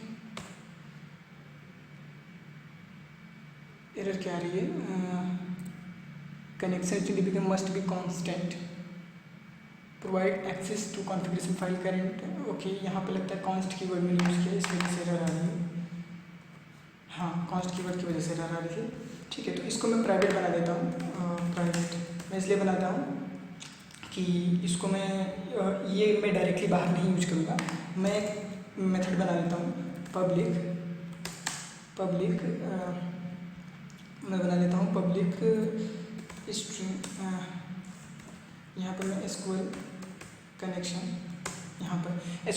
को यूज करने के लिए हमें ये डेटा नेम स्पेस यूज करना पड़ेगा, using system dot data dot SQL client. तो public SQL connection get DB connection, मैं यहाँ पर एक मेथड बना लेता हूँ गेट डीबी कनेक्शन, और इस मेथड से मैं क्या करूँगा, मैं रिटर्न करूँगा। तो क्या रिटर्न करूँगा, रिटर्न करूँगा मैं एक न्यू ऑब्जेक्ट एसक्यूएल कनेक्शन का। तो मैं न्यू एसक्यूएल कनेक्शन, और उसके बाद एसक्यूएल कनेक्शन में हम इसको पास करेंगे कौन सा किस कनेक्शन से हम एसक्यूएल कनेक्शन बना रहे हैं, तो वो कनेक्शन हमारे डीबी कनेक्शन में पड़ा हुआ है, तो मैं डीबी कनेक्शन दे दे रहा हूँ। अब इस मेथड को मैं जहाँ कॉल करूँगा तो ये हमें एसक्यूएल कनेक्शन का एक इंस्टेंस क्रिएट करके दे देगा, ठीक है। तो ये चीज़ें, तो फिर मैं वापस अपने पेज पे आ जाता हूँ, रिपोजिटरी वाले पेज पे। तो मैं यहाँ पर एक मेथड बना लेता हूँ। मैं ऊपर एक ले लेता हूँ डायनेमिक पैरामीटर का, डायनेमिक पैरामीटर डीपी, ये डेपर का होता है। डेपर में पैरामीटर सेट करने के लिए मैं डायनेमिक पैरामीटर का ऑब्जेक्ट बनाना पड़ता है। तो मैं यहीं पर ऊपर बना ले रहा हूँ, तो नीचे जितने मेथड्स मैं यूज करूँगा सब में यूज करूँगा। तो मैं इस प्रॉपर्टी को डिफाइन कर रहा हूँ। तो dynamic parameter DP equal to dynamic parameter यहाँ पर मैं डिफाइन कर लेता हूँ। उसके बाद यहाँ पर मैं एक मेथड बनाता हूँ पब्लिक, यहाँ पर मैं लिख देता हूँ स्टूडेंट टाइप का। मैं इसका रिटर्न टाइप लिख देता हूँ स्टूडेंट। मॉडल को एक्सेस करने के लिए यहाँ पर ये विजुअल स्टूडियो 2019 पे मैं इसमें रन करा रहा हूँ। तो इसमें क्या होता है कि बहुत से इंटेलिजेंस अपने आप ऐड कर देता है। तो अगर आप लोअर वर्जन्स पे हैं तो क्या नाम है कि आप पहले नेम स्पेस यूज करिए, यूजिंग सिस्टम अब जो भी आप नेम स्पेस यूज करना चाहते हैं उसको पहले ऐड करिए फिर यूज करिए। तो मैंने पब्लिक स्टूडेंट, उसके बाद मैंने जैसे कि यहाँ पर इसका मैं रिटर्न टाइप दे रहा हूँ। मैं स्टूडेंट टाइप का ऑब्जेक्ट रिटर्न करूँगा जहाँ भी कॉल करूँगा। तो मैं रिटर्न टाइप दे दिया स्टूडेंट। उसके बाद मैं यहाँ पर लिख देता हूँ इंसर्ट स्टूडेंट। मैं सिंपली एक मेथड बना रहा हूँ स्टैटिक मेथड। तो उसके बाद इस मेथड में, और इसमें मैं क्या करूँगा कि स्टूडेंट का ऑब्जेक्ट, स्टूडेंट टाइप का ऑब्जेक्ट भेजूँगा इंसर्ट करने के लिए। तो मैं STU यहाँ पर लिख देता हूँ। हम ब्रेसेस मैंने ओपन कर लिया। यहाँ पर मुझे रिटर्न करना है। अब रिटर्न करने के बाद यहाँ से मुझे कुछ भी जो भी मेरा डेटा आएगा तो वो मैं रिटर्न करूँगा। तो उसके लिए सबसे पहले मैं क्या करना पड़ेगा, मैं यहाँ पर अपना डेटाबेस से इंटरेक्ट करने के लिए तो मैं यूजिंग कीवर्ड का यूज करूँगा। तो जो कि कनेक्शन को ओपन भी करेगा क्लोज भी कर देगा। तो यूजिंग यहाँ पर मैं यूज करूँगा IDB कनेक्शन जो है, अगर हम इस पर F12 करें तो हम देखेंगे कि ये iDisposable इंटरफेस पे आता है, ठीक है। iDisposable इंटरफेस पे आता है और ये system dot data name space में पड़ा होता है। तो ये देखो system dot data name space हम यूज करेंगे, ठीक है। तो IDB कनेक्शन, इसका मैं ऑब्जेक्ट बना ले रहा हूँ _DB कनेक्शन इक्वल टू। अब इसको मैं कनेक्शन दूंगा। कनेक्शन में कहाँ से दूंगा, तो मैं अपनी क्लास में जाता हूँ। मैंने कनेक्शन स्ट्रिंग की यहाँ क्लास बनाई थी। तो इस क्लास के ये मेथड जो है ये ऑब्जेक्ट से एक्सेस होगा। लेकिन अगर मैं इस मेथड को मैं स्टैटिक कर दूँ, तो ये क्लास के नाम से कॉल होगा। तो मैं नहीं चाहता कि, क्योंकि ये स्टैटिक चीज़ें हैं तो मैं इसका ऑब्जेक्ट नहीं बनाना चाहता क्योंकि सेम चीज़ें रहेंगी। तो मैं इस मेथड को पब्लिक स्टैटिक कर देता हूँ। इस मेथड को मैं स्टैटिक बना देता हूँ। स्टैटिक बना दूंगा तो इसके अंदर जो भी चीज़ें पास की जाएंगी वो भी स्टैटिक होगी। तो पब्लिक स्टैटिक यहाँ भी मैं बना देता हूँ। तो इसको भी मैंने स्टैटिक कर दिया। तो मैंने इस कनेक्शन को भी स्टैटिक कर दिया, प्राइवेट कर दिया, तो ये बाहर कॉल नहीं होगा। फिर इस कनेक्शन स्ट्रिंग को इसमें मैंने पास कर दिया और इसको स्टैटिक बना के पब्लिक कर दिया। तो जो भी इस मेथड को कॉल करेगा वो इसको एक्सेस कर लेगा। तो मैं क्या करता हूँ कि फिर और स्टैटिक चीज़ें क्लास के नाम से के साथ कॉल होती हैं। क्लास का कोई ऑब्जेक्ट भी नहीं बनाना पड़ेगा। तो फिर मैं अब यहाँ पर मैं इसको कनेक्शन देने के लिए मैं क्या करूँगा, कनेक्शन स्ट्रिंग्स। तो ये देखो, अब इस चीज़ को एक्सेस करने के लिए, कनेक्शन स्ट्रिंग को एक्सेस करने के लिए हमें क्या करना पड़ेगा, ये जहाँ भी स्टोर है। तो मैंने अभी कहाँ स्टोर कर रखा है, तो मैंने मॉडल के रिपोजिटरी डेटा के अंदर मैंने स्टोर कर रखा है। तो उसके लिए हमें कनेक्शन स्ट्रिंग्स डॉट, तो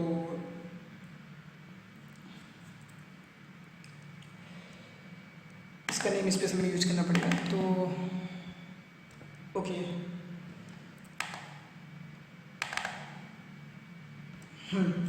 रिपोजिटरी डेटा इस फोल्डर के अंदर, हम सेम फोल्डर में हैं। ये इसलिए नेम स्पेस नहीं ऐड करना पड़ रहा है मुझे, क्योंकि हम सेम फोल्डर्स में हैं। रिपोजिटरी मैनेजर भी उसी फोल्डर में है जिस फोल्डर में ये रखा है, इसलिए हमें एक्स्ट्रा नेम स्पेस नहीं ऐड करना पड़ेगा, ठीक है। तो मैं वापस आता हूँ, कनेक्शन स्ट्रिंग डॉट अप करता हूँ। डॉट जैसे मैं करूँगा तो यहाँ पर देखो आप गेट डीबी कनेक्शन हिंट में आ गया। तो मैं ऐसे करूँगा, तो जैसे मैं गेट डीबी कनेक्शन यूज करूँगा तो अब ये कनेक्शन का इंस्टेंस क्रिएट करके इसमें दे देगा, ठीक है। अब इसमें इसने दे दिया। अब मुझे क्या करना है, 3 वैल्यूज़ को उसमें ऐड करनी है। तो सबसे पहले हम क्या करेंगे, तो डायनेमिक पैरामीटर, ये डायनेमिक पैरामीटर है तो डायनेमिक पैरामीटर पे हम ऐड करेंगे। तो DP dot add method use होता है डेपर में। तो डीपी डॉट ऐड, उसके बाद हम ये अपने नाम बताएंगे कि किस नाम से हम प्रॉपर्टीज वहाँ डेटाबेस में डिफाइन करेंगे, तो उसी को यूज करना है। ठीक, तो मैं क्या करूँगा, मैं एक प्रोसीजर आईडी बनाना चाहता हूँ, क्योंकि मैं वहाँ जब स्टोर प्रोसीजर में डिफाइन करूँगा, तो स्टोर प्रोसीजर में मैं जब डिफाइन करूँगा स्टोर प्रोसीजर की सारी वैल्यूज़ को, तो उसमें मैं क्या करूँगा कि इफ एल्स कंडीशन दूंगा, और मैं इस तरीके से बनाऊंगा कि फ्यूचर में उसमें मल्टीपल क्वेरीज को बनाया जा सके। तो उसके लिए मैं एक आईडी डिफाइन करूंगा, तो जो भी आईडी मैच करेगा तो उस आईडी की इफ़ की कंडीशन को एग्जीक्यूट करा दूंगा। तो मैं यहाँ पर एक पैरामीटर खुद से ले रहा हूँ, प्रॉक आईडी। तो देखिए इस तरफ की जो चीज़ें देखो, कामा करके मैं कामा मैं करके क्या लिखता हूँ, अब यहाँ पर मैं उस आईडी, तो आईडी मैं ऐसे भी पास कर सकता हूँ कि मतलब कि मैं 1 वाला जो कोई क्वेरी होगी वो एग्जीक्यूट होगी। ठीक, लेकिन ये तरीका तो है, ठीक है, लेकिन इससे एक अच्छा तरीका क्या है कि हम स्टूडेंट क्लास में जाएं और वहाँ पे एक इनम क्रिएट करें जो मीनिंगफुल हो। जैसे इसमें 1 से, अगर बाय द वे की डेवलपर, अभी समझ लीजिए कि कोई प्रोजेक्ट पे आप काम कर रहे हैं और इस प्रोजेक्ट पे आप काम कर रहे हैं, तो इस प्रोजेक्ट पे आप काम कर रहे हैं तो 1 का मतलब आपको पता है कि 1 का मतलब क्या है, ठीक, कि इंसर्ट करना है। ठीक, लेकिन बाय द वे अगर कोई और प्रोजेक्ट पे फिर काम आया या फिर इस प्रोजेक्ट पे मल्टीपल लोग काम करने लगे, ठीक, तो उनको 1 का मतलब चेक करना पड़ेगा प्रोसीजर में जाके कि इस 1 का क्या मतलब है। We don't know the meaning of this 1, ठीक, we don't know the meaning, ठीक, else you can say that this is not meaningful, this is not meaningful, ठीक, मीनिंगफुल, ठीक, ये मीनिंगफुल नहीं है। ठीक, तो इसके लिए हम क्या करेंगे, तो इसको हम अवॉइड करेंगे। तो अवॉइड करने के बाद इसको हम जो 1 ऐसे लिखे हैं तो इसको इनडायरेक्टली हम दूसरे तरीके से लिखेंगे। तो उसके लिए मैं क्या करता हूँ कि इनम क्रिएट कर देता हूँ। अब इनम किस में क्रिएट करूँगा, मैं जिस फोल्डर से रिलेटेड, जिस मॉडल से रिलेटेड ऑपरेशन होंगे उस मॉडल पे क्रिएट करूँगा। तो अभी मैं स्टूडेंट से रिलेटेड कुछ करना चाहता हूँ, तो मैं स्टूडेंट की क्लास में जाता हूँ। ये मैं स्टूडेंट की क्लास में आया, अब मैं इसी क्लास में एक नया इनम बनाऊँगा। तो मैं लिख देता हूँ पब्लिक इनम, उसके बाद मैं इनम का नाम दे देता हूँ प्रॉक आईडीज़, ठीक, और उसके बाद मैं क्या करता हूँ, ये ओपन करता हूँ और इस इनम में हम डिफाइन करते हैं कि किस नाम, देखो इनम क्या होता है, इनम बेसिकली इंट वैल्यूज़ को कंटेन करता है। मतलब इनम क्या है, इनम वैल्यूज़ को कंटेन करता है, एक वैल्यू टाइप डेटा टाइप है, ठीक, वैल्यूज़ को कंटेन करता है लेकिन स्ट्रिंग के फॉर्म में। मतलब कि हम किसी स्ट्रिंग के नेम से हम उस वैल्यू को कॉल कर सकते हैं। मतलब कि 1 2 3 या जो भी वैल्यूज़ हैं उस वैल्यू को हम नाम दे सकते हैं, और जब वैल्यू एक्सेस करेंगे तो जो रिटर्न हमें होगी वो तो हमें वैल्यू एक्सेस रिटर्न होगी, मतलब 1 2 3 की वैल्यू रिटर्न होगी, लेकिन वो हम नाम से कॉल कर सकते हैं उस चीज़ को। तो इस चीज़ के लिए अच्छी होती है इनम। तो इनम हम यूज़ कर रहे हैं। तो प्रोसीजर आईडी, अब इसमें जैसे मान लो कि मैं इंसर्ट स्टूडेंट नाम से मैं एक की बना देता हूँ, ठीक, और इक्वल टू 1, इसकी वैल्यू मैं 1 दे रहा हूँ, ठीक। तो अब यहाँ फ्यूचर में जैसे कुछ भी हमको और बनाना हुआ तो अपडेट स्टूडेंट ये मैं बना सकता हूँ, इक्वल टू 2 दे दूंगा, ठीक। तो ये मैं बनाना चाहता हूँ बना सकता हूँ, नहीं तो मुझे अभी एक काम है तो मैंने एक बना दिया, इसको एक वैल्यू 1 दे दिया, ठीक है। तो अब मैं वापस आता हूँ, तो मैं ये ऐसे कॉल किया हूँ, तो इनम को डायरेक्टली क्लास के नाम से कॉल करेंगे। तो हम क्या करेंगे, स्टूडेंट डॉट, देखो प्रॉक आईडी, ठीक, इनम जो है वो क्लास के नाम के साथ डायरेक्ट कॉल होती है। तो प्रॉक आईडी हिंट में आ गया। अब फिर इसमें डॉट करेंगे। अब देखो यहाँ पर इंसर्ट स्टूडेंट, अब बताओ ये मीनिंगफुल है कि वो मीनिंगफुल था 1। अब इससे कोई भी डेवलपर कभी काम करेगा तो वो जान जाएगा, ठीक ठीक, दिस इज गुड प्रैक्टिस, ठीक। तो ये तरीका सही है, ठीक है। तो इस तरीके से मैंने क्या किया, आप देखो इंसर्ट क्या हो रहा है, इंसर्ट 1 ही हो रहा है, देखिए इसकी वैल्यू 1, लेकिन हमारा मीनिंगफुल यहाँ पर पता चल रहा है कि क्या कमांड हम प्रोसीजर में यूज कर रहे हैं, ठीक। तो मैंने एक प्रॉपर्टी यूज कर दी बस केवल इफ एल्स को चलाने के लिए, कमांड को चलाने के लिए। अब हम उन प्रॉपर्टीज़ को ऐड करेंगे अपने प्रोसीजर में जो भी हम एग्जीक्यूट एक्शन में करना चाहते हैं। तो मैंने लिखा dynamic parameter DP dot add. अब उसके बाद मैं यहाँ पर कामा, अब STU की वैल्यू ऐड करूँगा। तो अभी मैं इसका नाम दूंगा तो STU डॉट, अब मैं यहाँ पर समझ लूँ कि स्टूडेंट नेम को एक्सेस करना। आईडी तो मैं इंसर्ट करूँगा नहीं, क्योंकि आईडी तो मैं ऑटो इंक्रीमेंट रखूँगा तो वो जनरेट होगी। तो @ ये, तो मैं इस नाम से ये प्रॉपर्टी लूँगा, इस नाम से मैं डेटाबेस में प्रॉपर्टी लूँगा। इसमें मैंने क्या किया, इसको ऐड कर दिया, ठीक। फिर से मैं सेम चीज़ को कॉपी करके पेस्ट कर दे रहा हूँ। और उसके बाद यहाँ पर इस बार मैं एज इंसर्ट करूँगा, उसका एज, तो मैं एज लिख दिया हूँ। और यहाँ पर भी मैं क्या लिखता हूँ, एज। तो ये मैंने 3 प्रॉपर्टी मैंने ऐड कर दी, और भी अगर आपको ऐड करना है तो आप ऐड कर सकते हैं। मैंने 3 बस ऐड की, ठीक है। उसके बाद हम वेयर RES इक्वल टू, मैं एक रिजल्ट टाइप का वेरिएबल ले लेता हूँ। अब उसके बाद हमें क्वेरी एग्जीक्यूट करना है। एग्जीक्यूट कराने के लिए हम इस कनेक्शन का यूज करेंगे। तो मैं लिखूँगा _DB कनेक्शन डॉट, ठीक, क्वेरी वर्ड होता है, ठीक। क्वेरी में हम बताएंगे कि किस टाइप का हमारा ये डेटा है। तो तो मैं क्या करता हूँ कि यहाँ पर मैं बता देता हूँ कि ये स्टूडेंट है, ठीक, स्टूडेंट है। अब क्वेरी क्या करता है कि क्वेरी मल्टीपल डेटा रिटर्न करेगा। अगर हम यहाँ स्टूडेंट दिए हैं तो मल्टीपल ये स्टूडेंट का डेटा रिटर्न करेगा, ठीक है। तो क्वेरी होता है, क्वेरी से भी हम डेटा एग्जीक्यूट करा सकते हैं, लेकिन अगर हम मुझे सिंगल डेटा रिटर्न करना है, जैसे अभी क्या है, अभी मुझे लिस्ट नहीं चाहिए, मुझे सिंगल डेटा रिटर्न करना है, ठीक, मतलब वहाँ से मुझे सिंगल क्वेरी चाहिए। मैं आईडी चेक करूँगा कि अगर उसकी आईडी आती है तो मतलब ये सही, तो क्वेरी फर्स्ट एक होता है मेथड, ठीक। तो क्वेरी फर्स्ट, अब ये सिंगल ऑब्जेक्ट रिटर्न करता है, तो मैं यहाँ पर लिखता हूँ स्टूडेंट। तो स्टूडेंट, अगर मुझे देखो, अगर मुझे लिस्ट चाहिए तो मैं केवल क्वेरी यूज करूँगा। मैं चाह रहा हूँ कि डेटाबेस से मुझे स्टूडेंट की पूरी लिस्ट मिले तो मैं क्वेरी यूज करूँगा। अगर मैं चाह रहा हूँ कि केवल सिंगल ऑब्जेक्ट मिले तो क्वेरी फर्स्ट यूज करूँगा। तो मैंने स्टूडेंट मैंने बता दिया यहाँ पर किस टाइप का डेटा मुझे चाहिए, और फिर उसके बाद ओपन करूँगा। ओपन करने के बाद जब मैं पैरेंथेसिस में इसको चेक करूँगा तो यहाँ पर देखूँगा कि एसक्यूएल, यहाँ पर डेटाबेस का यहाँ प्रोसीजर का नाम पूछेगा, यहाँ प्रोसीजर का नाम हमको बताना रहेगा। यहाँ पर डायनेमिक पैरामीटर्स बताने होंगे, कौन कौन से डायनेमिक पैरामीटर हैं। फिर कामा करके हमें यहाँ बताना पड़ेगा कि जो कनेक्शन है, कनेक्शन नहीं, बेसिकली हमको यहाँ पर कमांड बताना होगा। ट्रांजेक्शन नहीं है मेरा, ये मैं कोई ट्रांजेक्शन इस पर नहीं लगाऊंगा, तो ट्रांजेक्शन में नहीं लगाऊंगा। उसके बाद यहाँ पर क्या करता हूँ कि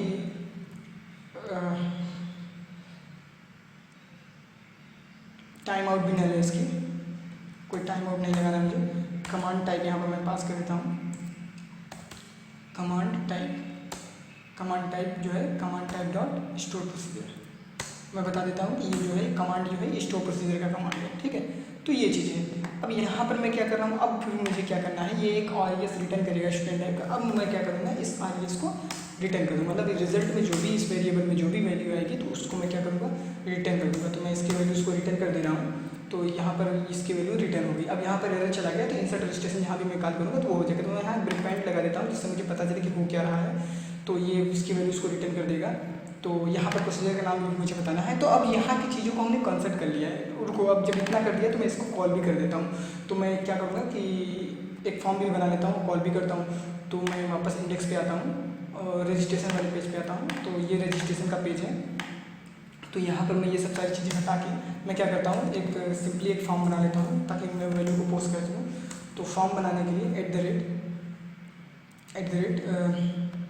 HTML डॉट बिगिन फॉर्म हम यूज करेंगे। लेकिन इससे पहले हम क्या करेंगे कि यूजिंग स्टेटमेंट यहाँ भी यूज करेंगे। यूजिंग स्टेटमेंट बेसिकली सही रहता है, ये सारे रिसोर्सेज को डीएलोकेट कर देता है। जो भी रिसोर्सेज हम यूज करते हैं उनको डीएलोकेट कर देता है जब भी उस रिसोर्सेज का यूज हो जाता है। तो हम कोशिश करिए कि हमेशा अगर कोई भी आपका डेटाबेस कनेक्शन या फिर रिसोर्सेज वाली कोई चीज़ यूज करें तो यूजिंग स्टेटमेंट के अंदर यूज करिए। तो यूजिंग मैंने स्टेटमेंट बना दिया। फिर HTML डॉट बिगिन फॉर्म को मैं बिगिन करूँगा। तो फॉर्म को बिगिन होने में पहले में हमें कोई क्या पास करना होता है, कामा करेंगे तो पता चल जाएगा। तो पहले में हमको एक्शन का नाम पास करना होता है। तो मैं यहाँ पर एक्शन का नाम रजिस्ट्रेशन ही रखूँगा। तो ये पोस्ट मेथड मेरा चलेगा। कंट्रोलर का नाम, मेरे कंट्रोलर का नाम क्या है, स्टूडेंट। तो स्टूडेंट कंट्रोलर है, कॉमा फॉर्म मेथड। ये फॉर्म का किस टाइप का मेथड में एग्जीक्यूट करूँगा, तो मैं पोस्ट मेथड यूज करूँगा। तो ये हो गया, ठीक। यहाँ पर ये सारी चीज़ें होगी। अब उसके बाद क्या नाम है कि मैं इसकी वैल्यूज़ को ले जाऊँगा। तो फिर मैं हार्ड कोडेड, तो मैं यहाँ पर क्या करता हूँ, एक मॉडल यूज कर लेता हूँ। तो मॉडल, उसके बाद मॉडल में मैं यहाँ बताऊँगा कि देखो मैं स्ट्रॉन्गली टाइप बना रहा हूँ, ठीक। तो इसलिए मैं आपको मॉडल ले रहा हूँ। तो ये सब मैंने आपको पहले वीडियो में बताई थी तो आपको पता होगा, ठीक। तो यहाँ पर MVC 7 days, यहाँ पर मैं मॉडल्स डॉट स्टूडेंट, ठीक, ये मैंने यूज़ किया।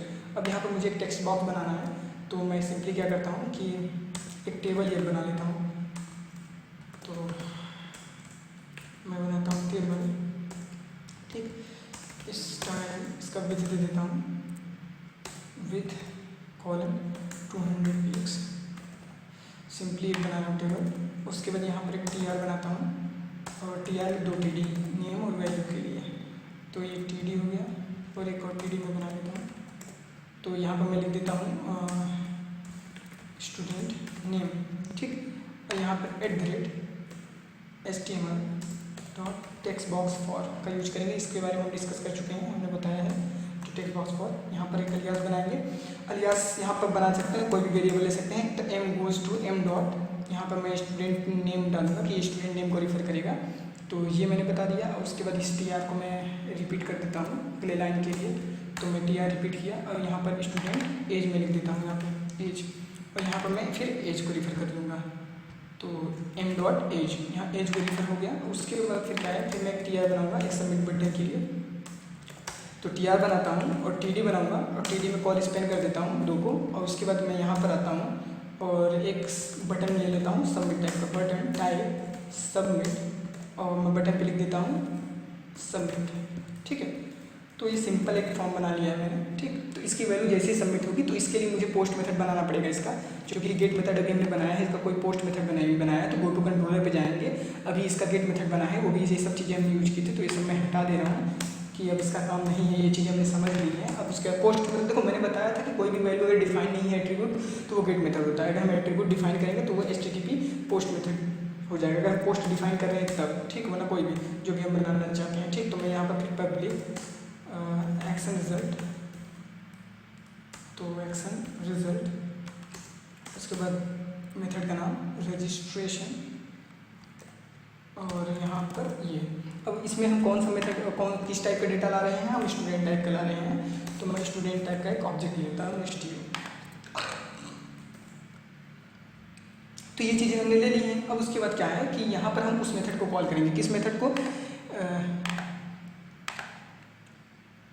हम या इस मेथड को कॉल करेंगे रिपोजिटरी को, रिपोजिटरी क्लास को कॉल करके हम इस मेथड को कॉल करेंगे इंसर्ट को। तो इसके लिए हमें क्या करना पड़ेगा, रिपोजिटरी क्लास को हमको कॉल करना पड़ेगा और RES रिटर्न करना पड़ेगा। तो उसके लिए हम क्या कर सकते हैं, वेर एक वेरिएबल ले लेते हैं RES इक्वल टू, अब उसके बाद यहाँ पर क्या करते हैं, या फिर सिंपली रिपोजिटरी का ऑब्जेक्ट बना लेते हैं। तो रिपोजिटरी डेटा, ये रिपोजिटरी डेटा हमने बनाया। तो रिपोजिटरी डेटा हम जैसे ही बनाएंगे तो यहाँ पर क्या होगा कि repository data dot, okay repository हमारी क्लास है, रिपोजिटरी डेटा नहीं है तो रिपोजिटरी क्लास है। तो जैसे ही इस क्लास को हम एक्सेस करेंगे तो वहाँ पर एक नेम स्पेस ऐड हो जाएगा रिपोजिटरी डेटा। तो ये आप याद कर रखिए। तो REP मैंने इसको नाम दे रहा हूँ न्यू रिपोजिटरी डेटा। तो इसका एक ऑब्जेक्ट बना दिया मैंने। अब उसके बाद इस मेथड को कॉल करेंगे। मैंने एक RES रिजल्ट ले लिया तो REP मैंने कॉल करूँगा, REP इसका ऑब्जेक्ट डॉट करूँगा तो ये इंसर्ट स्टूडेंट का मुझे मेथड मिल जाएगा। तो इसमें स्टूडेंट का ऑब्जेक्ट पास करना है तो मैंने स्टूडेंट का ऑब्जेक्ट पास कर दिया। ये हमने ये डेटा यहाँ पर पास किया था। अब RES में आ गया। अब मैं क्या करूँगा, मैं डेटाबेस से जब भी अगर कोई डेटा इंसर्ट होगा तो उस समय मैं क्या करूँगा कि उस स्टूडेंट की ID रिटर्न करूँगा, ठीक, वरना 0 रिटर्न करूँगा। तो इससे ये पता चल जाएगा कि डेटा जो है वो इंसर्ट हुआ है कि नहीं हुआ है। ठीक है, तो ये हमें पता चल जाएगा। तो उसके लिए हमें क्या करना पड़ेगा, जस्ट अ सेकेंड, ओके। तो मैं फिर से अपने इस पर आता हूँ।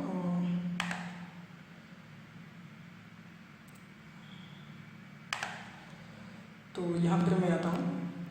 तो उसके लिए हमें क्या करना पड़ेगा, तुरंत हमें क्या करना पड़ेगा कि एक इंसर्ट स्टूडेंट ना, तो यहाँ पर मैं क्या करता हूँ, इफ से चेक कर लेता हूँ कि if RES dot student ID को हम वहाँ से रिटर्न करेंगे इज़ ग्रेटर देन 0। अगर ये 0 से बड़ा है तो मतलब डेटा इंसर्ट हो गया है, वरना नहीं हुआ है। तो मैं एक व्यू बैग बना ले रहा हूँ, जैसे मैंने पहले ही बताया, व्यू बैग बना ले रहा हूँ एक टेम्पलेट डेटा के लिए,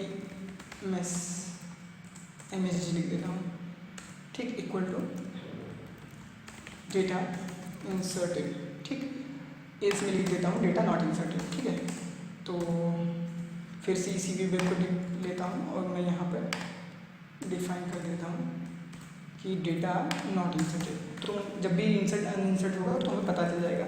तो अभी तक हमने, और उसके बाद हम क्या करेंगे, इसका व्यू रिटर्न कर देंगे, रिटर्न जो भी इसका व्यू होगा वो हम रिटर्न कर देंगे। और इसको अभी हमने क्लाइंट साइड पे यूज़ नहीं किया है, ठीक, तो हम कहीं कर इसको प्रिंट करने के लिए गो टू व्यू पे जाएंगे। हम सबसे ऊपर ही यहाँ पर इस व्यू में सबसे ऊपर ही यहाँ पर H1 टैग ले लेते हैं और इसी में H1 टैग लेते हैं और इसी में @ से इसको लिख देंगे। अगर इसमें कुछ होगा तो दिखेगा, नहीं तो नहीं दिखेगा। ठीक है, तो ये चीज़ें हो गई। तो ये हो गया, तो ये चीज़ें यहाँ पर हो गई। लेकिन अभी तक हमने क्या किया है, कनेक्शन स्ट्रिंग तो हम बनाया, लेकिन अभी हमने कॉन्फ़िगरेशन मैनेजर में कोई कनेक्शन स्ट्रिंग हम पास नहीं किए हैं। तो कनेक्शन स्ट्रिंग कैसे बनाएगा, तो यहाँ पर सबसे पहले क्या है, कनेक्शन स्ट्रिंग बनाने के लिए हम कॉन्फ़िगरेशन में आएंगे, कनेक्शन स्ट्रिंग, यहाँ पर कनेक्शन स्ट्रिंग का टैग ओपन करेंगे, फिर ऐड पे जाएंगे और यहाँ पर नेम हमने कॉन str नाम से शायद बनाया था। तो उसके बाद कनेक्शन स्ट्रिंग, यहाँ पर हम कनेक्शन स्ट्रिंग अपना पास कर देंगे। तो उसके लिए हम क्या करते हैं, कनेक्शन स्ट्रिंग को जल्दी से एक्सेस करने के लिए मैं यहाँ पर सर्वर पे आता हूँ और उसके बाद ऐड पे क्लिक करता हूँ। ऐड पे क्लिक करता हूँ और यहाँ पर सर्वर का नाम अपने, तो मैं लोकल से काम करूँगा तो अपने लोकल सर्वर का नाम यहाँ पर मैं आता हूँ और मैं डेटाबेस ओपन किया हूँ तो मैं अपने लोकल सर्वर का नाम या फिर जो भी आपका सर्वर है उस पर, तो मैं यहाँ पर लोकल सर्वर का नाम मेरे ये है, तो मैं आता हूँ वापस इसमें और इसको यहाँ पर मैं आता हूँ पेस्ट कर देता हूँ। पेस्ट करने के बाद मैं जैसे यहाँ पर ड्रॉप डाउन पे क्लिक करूँगा तो मुझे MVC 7 डेज में डेटाबेस यूज़ करूँगा, तो मैं इसका ड्रॉप डाउन में कनेक्शन भी सक्सेस हो गया। ओके मैं करता हूँ। ओके जैसे करूँगा तो यहाँ पर जो है एक कनेक्शन बन गया है, तो उसकी कनेक्शन स्ट्रिंग निकालने के लिए मैं राइट क्लिक करूँगा, प्रॉपर्टी पे जाऊँगा, तो प्रॉपर्टी पे जाने के बाद यहाँ पर हम देखेंगे इसको कंट्रोल ए कर लेंगे, इसकी सारी वैल्यूज़ को कॉपी कर लेंगे, वेब कॉन्फ़िग में आएंगे तो यहाँ पर उसकी हम पेस्ट कर देंगे। तो ये सारा हमारा कनेक्शन बन गया है, ठीक है।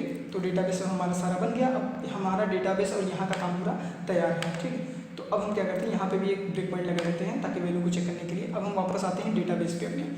अब हमारे डेटाबेस का काम बचा हुआ है तो हम यहाँ पर इसको कट करते हैं, इसको अनले करते हैं। तो डेटाबेस हमने क्रिएट किया है, डेटाबेस हमने क्रिएट किया है किस नाम से, MVC 7 डेज। MVC 7 डेज से हमने डेटाबेस तो क्रिएट किया है, लेकिन अभी हमने इसमें कोई टेबल और कोई प्रोसीजर हमने नहीं बनाया है, तो टेबल एक भी हमारे पास नहीं है। तो मैं सबसे पहले क्या करता हूँ, ये मैंने जल्दी से करने के लिए हमने कमेंट करके रखा है, तो मैं एक टेबल बनाता हूँ और इसको मैं एग्जीक्यूट कर दूँ। F5 जैसे मैं करूँगा तो कोड एग्जीक्यूट हो चुका है, तो ये हमारा टेबल जो है वो बन चुका है। तो इसको मैं हटा देता हूँ और उसके बाद इस चीज़ के लिए हमने क्या किया था,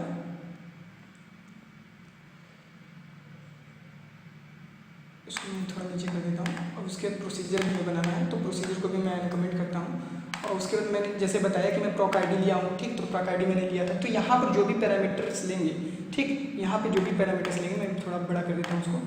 तो यहाँ पे ये सब जो पैरामीटर हैं ये सेम पैरामीटर हैं जो हमने MVC में यहाँ पर यूज़ किया है प्रॉपर्टी में ऐड करते समय डायनेमिक पैरामीटर पे। ये प्रॉक आईडी, देखो यहाँ पर गलती है, यहाँ पर प्रॉक आईडी होगा, ठीक। तो ये है, तो ये स्टूडेंट नेम, ये गलत नहीं होना चाहिए, सेम होना चाहिए। फिर स्टूडेंट नेम हमने लिया है, एज लिया है, एज लिया है, उसके वैल्यूज हमने इनिशियलाइज कर दी है।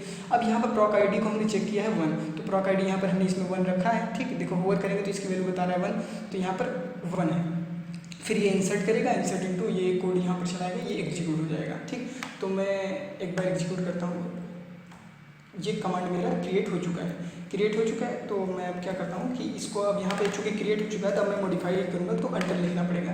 अब चूँकि ये इंसर्ट तो कर रहा है लेकिन अभी कुछ रिटर्न नहीं करना, तो मैं चाह रहा हूँ कि ये जब इंसर्ट हो तो रिटर्न भी हो जाए कुछ। तो मैं लिखता हूँ सेलेक्ट, उसके बाद मैं किस में रिटर्न करना चाह रहा हूँ, मैंने बताया आपको कि मैं रिटर्न करना चाह रहा हूँ, मैं यहाँ पर चेक किसको कर रहा हूँ, मैं स्टूडेंट आईडी को रिटर्न करना चाहता हूँ। तो मैं कोई भी चीज़ किसी में रिटर्न करने के लिए तो मैं इसमें करता हूँ select student ID equal to, अब कोई भी नई आईडी जनरेट हुई है तो एट आइडेंटिटी कॉलम पे आई होगी, तो आइडेंटिटी कॉलम मैंने कर दिया। तो यहाँ पर जैसे ही अब इसको मैं एंटर कर देता हूँ, ओके,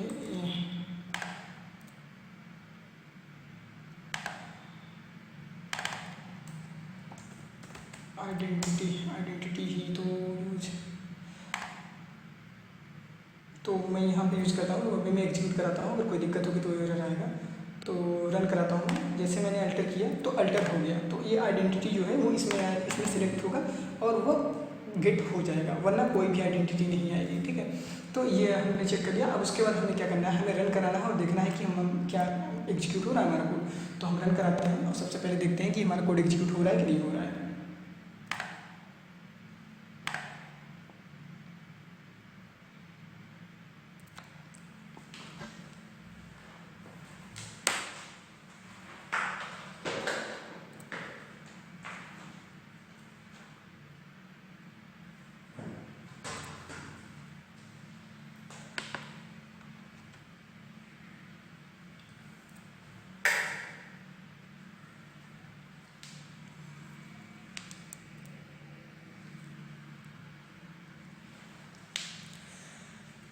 तो कोड हमारा रन हो रहा है और देखते हैं कि क्या आउटपुट आता है।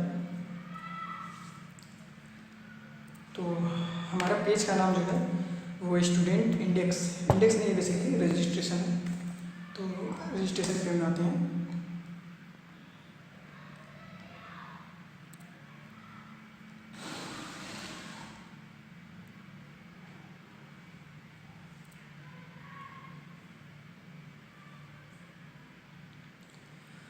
तो काफ़ी चेंजेस पे मुझे लगता है कि ये ज़्यादा टाइम ले रहा है, प्रोसेस को बिल्ड कर रहा है।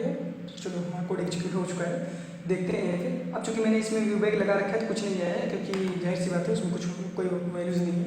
तो यहाँ पर मैं सिंपल एक यहाँ पर मैं नाम दे देता हूँ, कुछ भी नाम दे यहाँ पर दे रहा हूँ मैं। जैसे सबमिट पे क्लिक करूँगा तो देखो पोस्ट हो गया, मेथड सबमिट। अब यहाँ पर हम चेक करेंगे कि क्या हमारी वैल्यूज़ आई हैं कि नहीं आई हैं। तो मैं इस पर होवर करता हूँ और एक्सपेंड करता हूँ। तो जैसे मैंने एक्सपेंड किया तो देखिए एज में वैल्यू आई है, इसमें वैल्यू है, स्टूडेंट 0 है क्योंकि इसमें वैल्यू हमको चाहिए नहीं थी। तो अब मैं F10 करूँगा और मैं एक एक लाइन आगे बढ़ूँगा। फिर ब्रेक पॉइंट यहाँ पर लगाया तो मैं यहाँ पर आऊँगा, DB कनेक्शन के लिए आगे बढ़ूँगा। कनेक्शन आ चुका है। अब यहाँ पर प्रॉपर्टीज़ में ऐड करूँगा सारी चीज़ों को। यहाँ पे भी मैं होवर करके चेक कर सकता हूँ हमारी वैल्यूज़ ऐड हो रही है कि नहीं हो रही है। तो देखो वैल्यूज़ ऐड हो रही हैं। उसके बाद मैं यहाँ पर इसको एग्जीक्यूट करूँगा और यहाँ पर भी पता चलेगा कि क्या है। तो यहाँ पर एक एरर आई है, execute reader command property has not been initialize. तो देखते हैं क्या एरर है।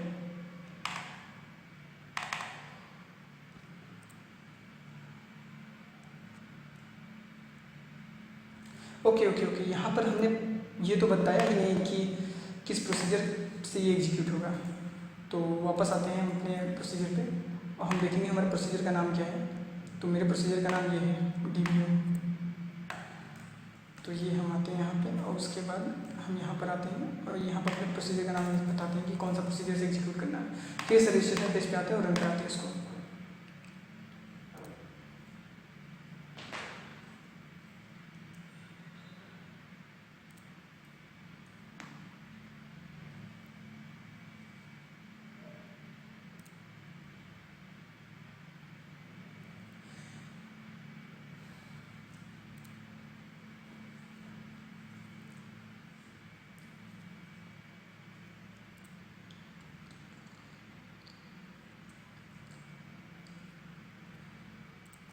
तो रजिस्ट्रेशन का पेज हमारा ओपन हो रहा है।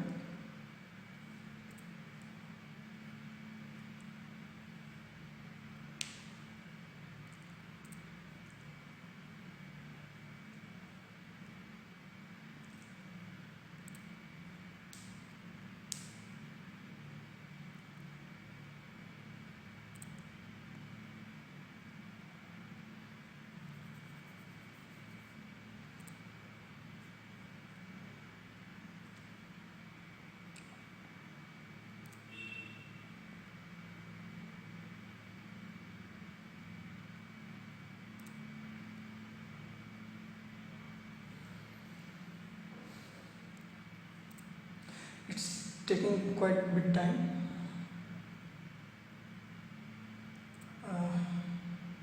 Let it execute.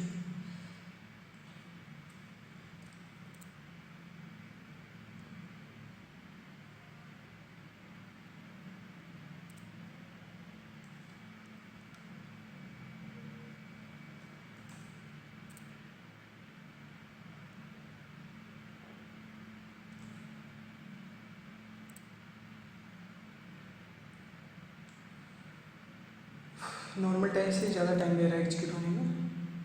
Okay execute हो गया है। सो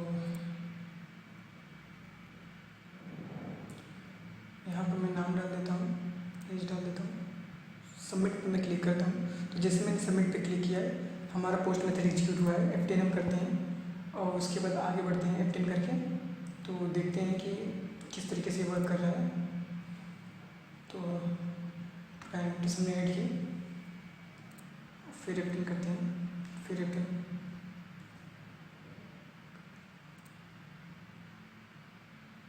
तो ये F10 मैंने किया है और यहाँ पर रिटर्न किया है इसकी वैल्यू कुछ।